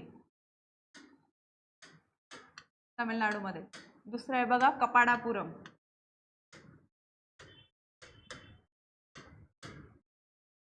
तिसरं पुन्हा मदुराईमध्ये झालेलं बघायला मिळतंय. ह्या 3 संगम मध्ये मग संगम साहित्यांची निर्मिती आणि त्याच्यातनं मग तत्कालीन समाज जीवन, धार्मिक जीवन, आर्थिक राजकीय परिस्थिती काय होती याचा एकंदरीत आढावा आपल्याला दक्षिण भारतीय इतिहासाच्या सोयीने महत्त्वपूर्ण ठरतो. 3 संगम, एकच नाव आहे, मधलं कपाडापुरम चेंज होतंय. मदुराई कॉमन राहते. त्याच्यानंतर बौद्ध संगतीमध्ये आपल्याला मग ते राजगृह, वैशाली, पाटलीपुत्र, कुंडलग्राम आणि मग ते अजातशत्रू असेल आपला, त्याच्यानंतर कालाशोक असेल, अशोक असेल आणि कनिष्क जो आहे तो बघायचा. त्यानंतर बघा चरक संहिता कोणत्या क्षेत्राशी संबंधित आहे. चरक संहिता कशाशी, आयुर्वेदाशी संबंधित असलेली आपल्याला बघायला मिळते. आयुर्वेदाचं जे नॉलेज आहे ते आपल्याला चरक ह्या वैद्याकडनं, चरक या संहितेमधनं बघायला मिळतो. तसंच पुढची आहे बघा आपली सुश्रुत संहिता. प्लास्टिक सर्जरीसाठी आपण सुश्रुत यांना ओळखतो. आज पण जर तुम्ही मेडिकल तर MBBS वगैरे जर झालं ते शस्त्रक्रियेशी संबंधित आहे. सर्जन वगैरे झालं तर त्यांना जी ओथ शपथ जी घ्यावी लागते ती सुश्रुत यांची शपथ घ्यावी लागते. सुश्रुत संहितेतनं ती केलेली आहे. पहिले शस्त्रक्रिया करणारे व्यक्ती म्हणून आपण त्यांना ओळखतो सुश्रुतांना. वैशेषिक दर्शन कोणी मांडले तर ते कणाद ऋषींनी मांडलं. मागच्या स्लाइडमध्ये आपण बघितलं बघा, जेव्हा सायन्सचे प्रश्न आपण वन लायनर बघत होतो, कणाद ऋषींनी काय परमाणू हा शब्द वापरला कशासाठी, ॲटमसाठी. मग त्याच्यानंतर अणूंबद्दल कोणी कोणी सांगितलं, मग डाल्टन, त्याच्यानंतर जे थॉम्सन, त्याच्यानंतर रुदरफोर्ड आणि त्याच्यानंतर नील बोर. आणि या सर्वांच्या अगोदर कोणी सांगितलं तर महर्षी कणाद यांनी विशेषिका दर्शनामध्ये एक षडदर्शनापैकी एक आहे. त्यामध्ये परमाणू हा शब्द त्यांनी वापरला आणि त्यातनं मग निसर्गाची, पृथ्वीची, जीवसृष्टीची निर्मिती कशी झाली हे त्यांनी सांगितलं. नंतर बघा 16 महाजनपदांचा उल्लेख कुठे आहे तर तो अंगुत्तर निकाय या बौद्ध ग्रंथामध्ये आपल्याला 16 महाजनपदाचा उल्लेख असलेला बघायला मिळतो. त्यामध्ये महाराष्ट्रात असलेलं एकमेव महाजनपद जे गोदावरीच्या तीरावर बघायला मिळतं ते म्हणजे आपलं अश्मक असलेलं आहे. सर्वात मोठं महाजनपद म्हणून ॲट द एंड कोण इस्टॅब्लिश झालं तर ते मगध इस्टॅब्लिश झालेलं आपल्याला बघायला मिळते. त्यानंतर बघा पुढचं, सभा व समिती या संस्था कोणत्या काळात होत्या तर त्या वैदिक काळामध्ये आपल्याला अस्तित्वात असलेल्या बघायला मिळतात. सभा व समिती यामध्ये वैदिक काळामध्ये महिलांचा समावेश होता.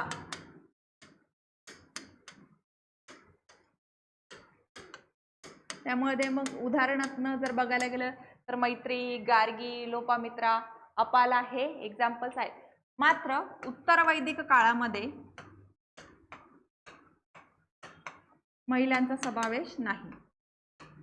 म्हणजे उत्तर वैदिक काळापासून महिलांची स्थिती ढासळलेली आपल्याला बघायला मिळते. आणि मॅक्स मुलरच्या टाइम पिरियडनुसार जर वैदिक काळाचा टाइम जर बघायला गेलं, मॅक्स मुलरने जो टाइम पिरियड दिला तो म्हणजे काय, इसवी सन पूर्व 1500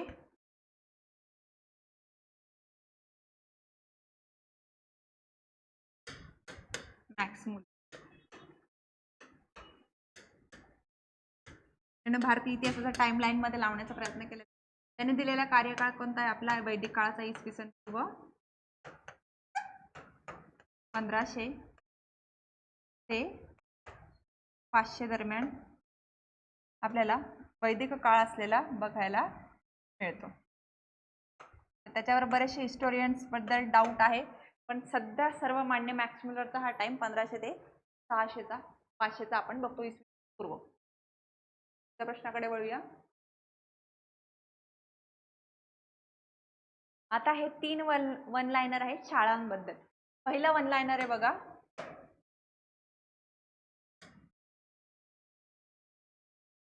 कलकत्त्याला अमेरिकन मिशनरीजने मुलींसाठी पहिली शाळा जर कोणतं आलं तर आपल्या डोळ्यासमोर येतं बघा महात्मा फुले. परंतु भारतामध्ये सगळ्यात पहिले कोणी काढली तर अमेरिकन मिशनरी मुलींसाठी कलकत्तामध्ये 1819ला पहिली शाळा सुरू केलेली होती. परंतु भारतीय जेव्हा विचारतोय, भारतातील व्यक्तींनी म्हटलं तर मग आपले महात्मा फुलेंनी आपल्याला पुण्यामध्ये भिडे यांच्या वाड्यामध्ये बुधवार पेठेमध्ये 1848ला शाळा सुरू केलेली बघायला मिळते. त्यानंतर बघा तिसरं महत्त्वपूर्ण, 19 मे 1852 मध्ये पुण्यातील वेताळ पेठेत अस्पृश्य मुलांसाठी पहिली शाळा महात्मा फुलेंनी काढलेली बघायला मिळते. हे तिघं वन लायनर लक्षात ठेवायचे आहेत. त्यानंतर बघा गदर मुवमेंट जी आहे ती कुठून सुरू झालेली आहे. गदर मुवमेंट ही आपल्याला अमेरिकेतनं सुरू झालेली आहे. गदर मुवमेंट हे दुसरं काही नाही, क्रांतिकारी कारवाई, क्रांतिकारी चळवळ. पहिल्या महायुद्धाच्या पार्श्वभूमीवर क्रांतिकारी चळवळ आपल्याला बघायला मिळते, जी अमेरिकेच्या सॅन फ्रान्सिस्को इथून सुरू झालेली आहे.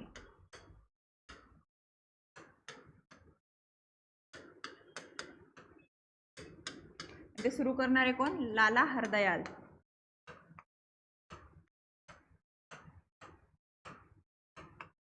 कधी? 1915 मध्ये. पहिल्या महायुद्धाची याला पार्श्वभूमी आहे. तसंच मग इंडिया हाऊस बघतो आपण श्यामजी कृष्ण वर्मांचं, बरोबर की नाही. असे भारताबाहेर पण प्रयत्न झालेले आपल्याला बघायला मिळतात. गदर मुवमेंट, सॅन फ्रान्सिस्को, अमेरिका, क्रांतिकारी चळवळ, लाला हरदयाल यांनी स्थापना 1915. त्याच्यावर वळूया. इंडियन युनिव्हर्सिटी ऍक्ट कधी आला? तर 1904 मध्ये आलेला आहे. कोणाच्या काळामध्ये? लॉर्ड कर्झनच्या काळामध्ये. हे त्यावेळी युनिव्हर्सिटी ऍक्ट आणण्याची गरज का? कारण की बऱ्याचशा विद्यापीठांमधनं मग उच्च शिक्षित जे तरुण होते ते क्रांतिकारी कारवायांसाठी, त्यानंतर जर बघायला गेलं तर त्यावेळी स्वदेशी चळवळ होती, त्यामध्ये मोलाची भूमिका बजावताय, मवाळ नेते म्हणून उदयास येत आहेत. म्हटल्यावर हे काय की राजकीय एक मंच बनतोय ना भारतीय विद्यार्थ्यांसाठी, तर त्याला आळा घालण्यासाठी युनिव्हर्सिटी ऍक्ट आपल्याला आलेला बघायला मिळतो. कधी? 1904 मध्ये लॉर्ड कर्झनच्या काळात. त्यानंतर बघा, मेकॉले मिनिट्स कधी आलेला होता? तर 1835 मध्ये मेकॉले मिनिट्स शिक्षणाशी संबंधित त्याच्यामध्ये तरतुदी आपल्याला भारतीय शिक्षण व्यवस्था संबंधी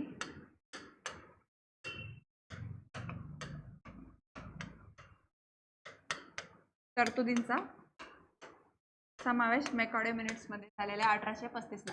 आणि इथूनच आपल्याला इंग्लिशची सुरुवात आपल्या भारतामध्ये कागदोपत्री सुरू बघायला. कंपल्सरी इंग्लिशवाला जे ट्रेंड आहे का तो इथून आलेला आहे. त्यानंतर बघा, स्वामी दयानंद सरस्वती यांनी कोणता समाज स्थापन केला? तर त्यांनी आर्य समाज स्थापन केलेला आपल्याला बघायला. मुंबईमध्ये 1875.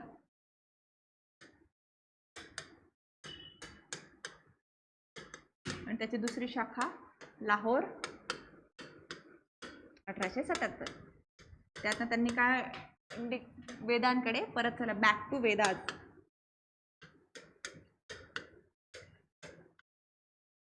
मेसेज. परंतु जेव्हा तुम्ही वेदांकडे परत जाताय त्यावेळी तो कसा? कर्मकांडांवर आधारित नाही, वैज्ञानिक दृष्टिकोनाचा स्वीकार जो वैदिक धर्मामध्ये, वैदिक वेदांमध्ये जे वैज्ञानिक दृष्टिकोन दिलाय त्याचा वापर करण्याचा, भेदभाव न करण्याचा, सर्वसमावेशक समाज व्यवस्था निर्माण करण्याचा मेसेज आपल्याला आर्य समाजाच्या माध्यमातून स्वामी दयानंद सरस्वती दिलेला आहे. स्थापना मुंबईमध्ये 1875 मध्ये, त्याची दुसरी शाखा लाहोरमध्ये 1877 मध्ये त्यांनी ओपन केलेली आपल्याला बघायला मिळते. त्यानंतर पुढचे बघा, रेग्युलेटिंग ऍक्टचे मुख्य उद्दिष्ट काय? कंपनीवर नियंत्रण. कोणत्या कंपनीवर? ईस्ट इंडिया कंपनीवर नियंत्रण.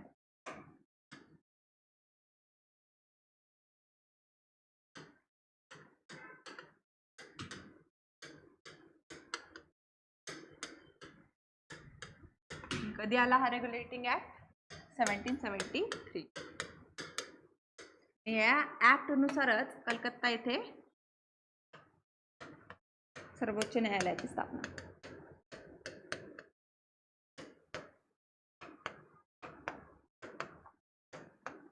आणि पहिले जज कोण होते? त्याचे एलिझा एम्फे.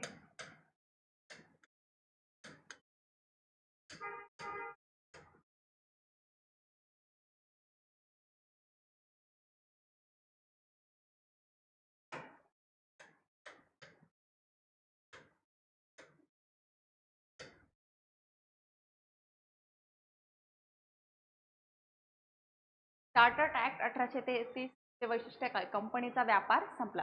आता हे चार्टर ऍक्ट जर बघायला गेलं तर पहिला आहे बघा 1813. त्याच्यामध्ये चहा आणि चीनचा व्यापाराची मक्तेदारी सोडून बाकी सगळी ईस्ट इंडिया कंपनीची मक्तेदारी नष्ट झाली. आणि त्याच्यानंतर 1833 मध्ये काय? ह्या दोन मक्तेदारी पण केल्यात. चार्टर ऍक्ट जे आहेत हे 20-20 वर्षांची गॅरंटी देत होतं ईस्ट इंडिया कंपनीला, तुम्ही भारतावर राज करणार. त्यानंतर 83 चा नंतर आहे बघा 1853 चा चार्टर ऍक्ट, की त्याच्यामध्ये त्यांनी 20 वर्षाची तरतूदच गायब करून टाकली. त्याचाच परिणाम म्हणून काय बघतो आपण? 1858 चा राणीचा जाहीरनामा.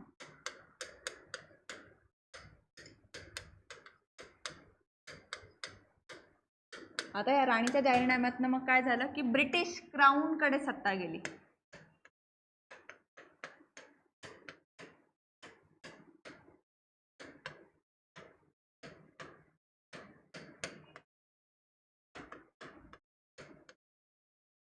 आणि गव्हर्नर जनरलचं रूपांतर कशात झालं तर व्हाईसरॉयमध्ये. आणि ब्रिटनची महाराणी ही सम्राज्ञी इथून बनलेली आपल्याला बघायला मिळते. चार्टर ऍक्ट 1813, त्याच्याने ईस्ट इंडिया कंपनीची मक्तेदारी नष्ट आली. ब्रिटिश मिशनरीजना धर्मप्रचार करण्याची संधी इथून मिळाली. त्यानंतर ब्रिटनमधल्या आणि युरोपीय लोकांना स्थायिक होण्याची संधी आपल्याला 1813च्या चार्टर ऍक्टनुसार आलेली बघायला मिळते. 1833च्या चार्टर ऍक्टनी अजून कंट्रोल मिळवला आणि त्याचबरोबर ईस्ट इंडिया कंपनीच्या प्रशासकीय आणि आर्थिक कार्यांची फेरबदल त्यातनं झाली. त्यांच्या प्रशासकीय कार्यावर भर द्या हे तिथनं अधोरेखित झालं. आणि 1853च्या चार्टर ऍक्टमध्ये मात्र त्यांनी ही 20 वर्षाची तरतूद ती नष्ट केली आणि मग ब्रिटिश क्राऊन ठरवलं. आणि 1857चा जो उठाव येतो निमित्त मात्र ठरला आणि राणीचा जाहीरनामा आपल्याला आलेला बघायला मिळतो. त्यानंतर बघा, अवैध शासन पद्धती कोणी सुरू केली तर रॉबर्ट क्लाइव्हने सुरू केली होती.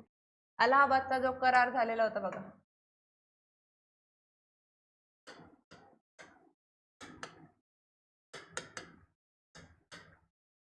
कधी झाला तो 1765 मध्ये. तिथून अवैध शासन पद्धती त्यांनी सुरू केली की महसूल वगैरे टॅक्स वगैरे कलेक्ट कोण ब्रिटन करणार, लॉ अँड ऑर्डर मेंटेन कोण करणार, भारतीय लोक करणार. बघा, अनुशीलन समितीची स्थापना कोणी केली? प्रथमनाथ मित्र. अनुशीलन समिती काय आहे? आपली क्रांतिकारी संघटना आहे. बंगालमधील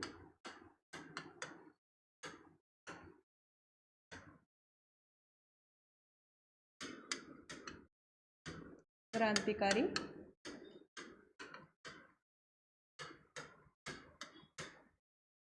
आणि याच्याच अंतर्गत मग ते मणिकतोला म्हणून एक ठिकाण आहे बघा, भवानी मंदिर,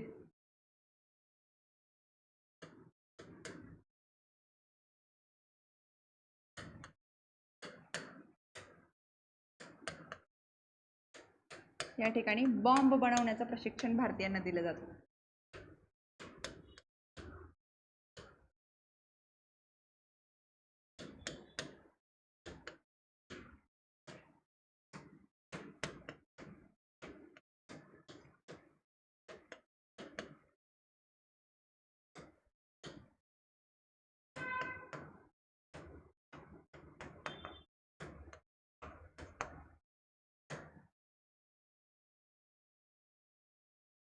खुदिराम बोस यांना फाशी कधी झाली? 1908ला. आता खुदिराम बोस यांना फाशी का झाली होती? कारण की किंग्सफोर्डच्या बग्गीवर यांनी बॉम्ब फेकला होता. खुदिराम बोस सोबत अजून कोण कोण होते? आपले प्रफुल्ल चाकी.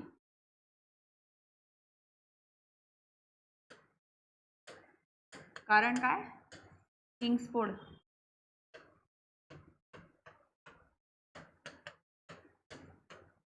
बग्गीवर बॉम्ब फेकला होता त्यांनी.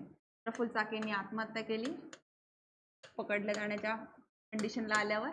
खुदिराम बोस यांना अटक होऊन फाशीची शिक्षा 1908ला देण्यात आली. बघा, वीर सावरकर यांनी कोणती संस्था स्थापन केली? तर ती आहे आपली अभिनव भारत. कधी? 1905. तिच्या अगोदर त्यांचे वीर सावरकरांचे जे भाऊ होते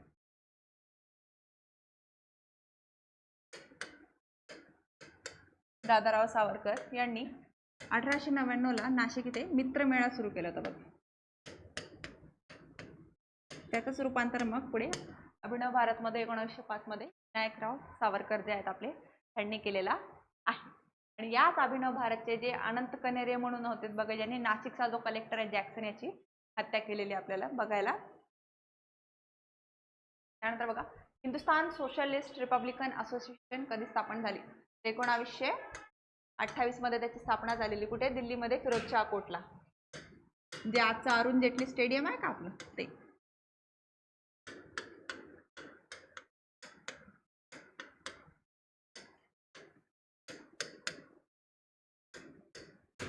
या मैदानावर त्याची स्थापना झाली. या अगोदर काय होतं? ते हिंदुस्थान रिपब्लिकन असोसिएशन. काय होतं? Hindustan Republican association. बरोबर. आता हे HSRA झालं. नवा शब्द काय आला? सोशलिस्ट. हे HRA ची स्थापना आपल्याला कोण करतात? चंद्रशेखर आझाद करताना दिसतात.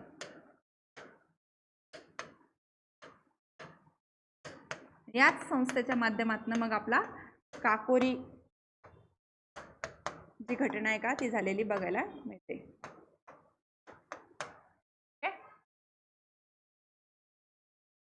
चहलगाणी म्हणजे काय तर 40 सरदारांचा गट जो दिल्ली सल्तनतच्या अंतर्गत होता, त्याच्यामध्ये 40 जे महत्वपूर्ण तुर्क सरदार जे होते का त्यांना एकत्रित केलं जायचं आणि ते पॉवरफुल जे किंग मेकर बनू शकत होते. आणि हेच मग त्या वंशाच्या नाशाचे पण कारणीभूत ठरलेले आहे. ते बघा, इल्तुतमिश याने एकता पद्धती कशी मजबूत केली? प्रशासनिक सुधार करून. त्याने एकता पद्धती म्हणजे काय? आजचे राज्य घटक राज्य समजा. एकता पद्धत म्हणजे दुसरं तिसरं काही नाही. आजच्या सिनारिओ मध्ये जर समजायला गेलं तर दिल्ली सल्तनत काय सेंट्रल गव्हर्नमेंट समजा.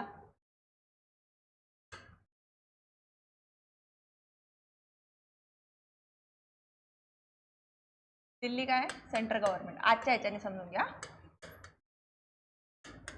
आणि हे एकता काय राज्य, आजचे घटक राज्य. जसं घटक राज्य आणि केंद्र सरकार संघ राज्याच्या स्वरूपातनं काम करतात तसं एकता प्रणाली संघ राज्याच्या स्वरूपात दिल्ली सल्तनतच्या वेळी काम करत होती. आता एकताचा जो प्रमुख होता का त्याला म्हटलं जात होतं इक्तेदार. आणि त्यांची ना बदली होत होती का? भ्रष्टाचार टाळण्यासाठी. ही प्रशासनिक सुधारणा आपल्याला इल्तुतमिशच्या काळामध्ये आलेली बघायला. त्यानंतर बघा, इब्राहिम लोधी कोणत्या लढाईत पराभूत झाला? पानिपतचं पहिलं युद्ध कधी? 1526. कोणासोबत झालेलं ते? बाबर सोबत. जिंकला कोण? बाबर. आणि त्याच्यामुळे काय झालं? मुघल सल्तनतची स्थापना. त्याच्यानंतर जर बघायला गेलं तर सेकंड बॅटल ऑफ पानिपत बघूया आपण. अकबर वर्सेस हेमू. जिंकतो कोण? अकबर. त्यानंतर ही कधी होती? 1556 ला.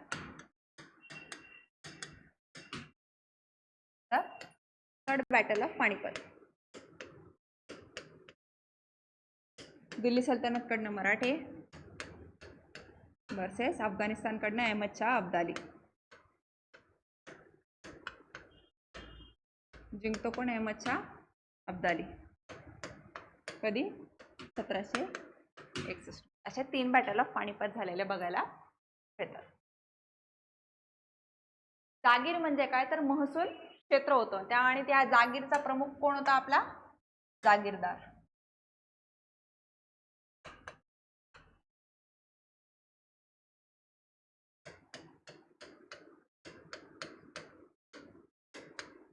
त्यामुळे ह्या महसूल क्षेत्रातनं मग त्यांना टॅक्स कलेक्ट करण्याचा जागीरदारांना काय काय अधिकार मिळत होते? कर गोळा करणे,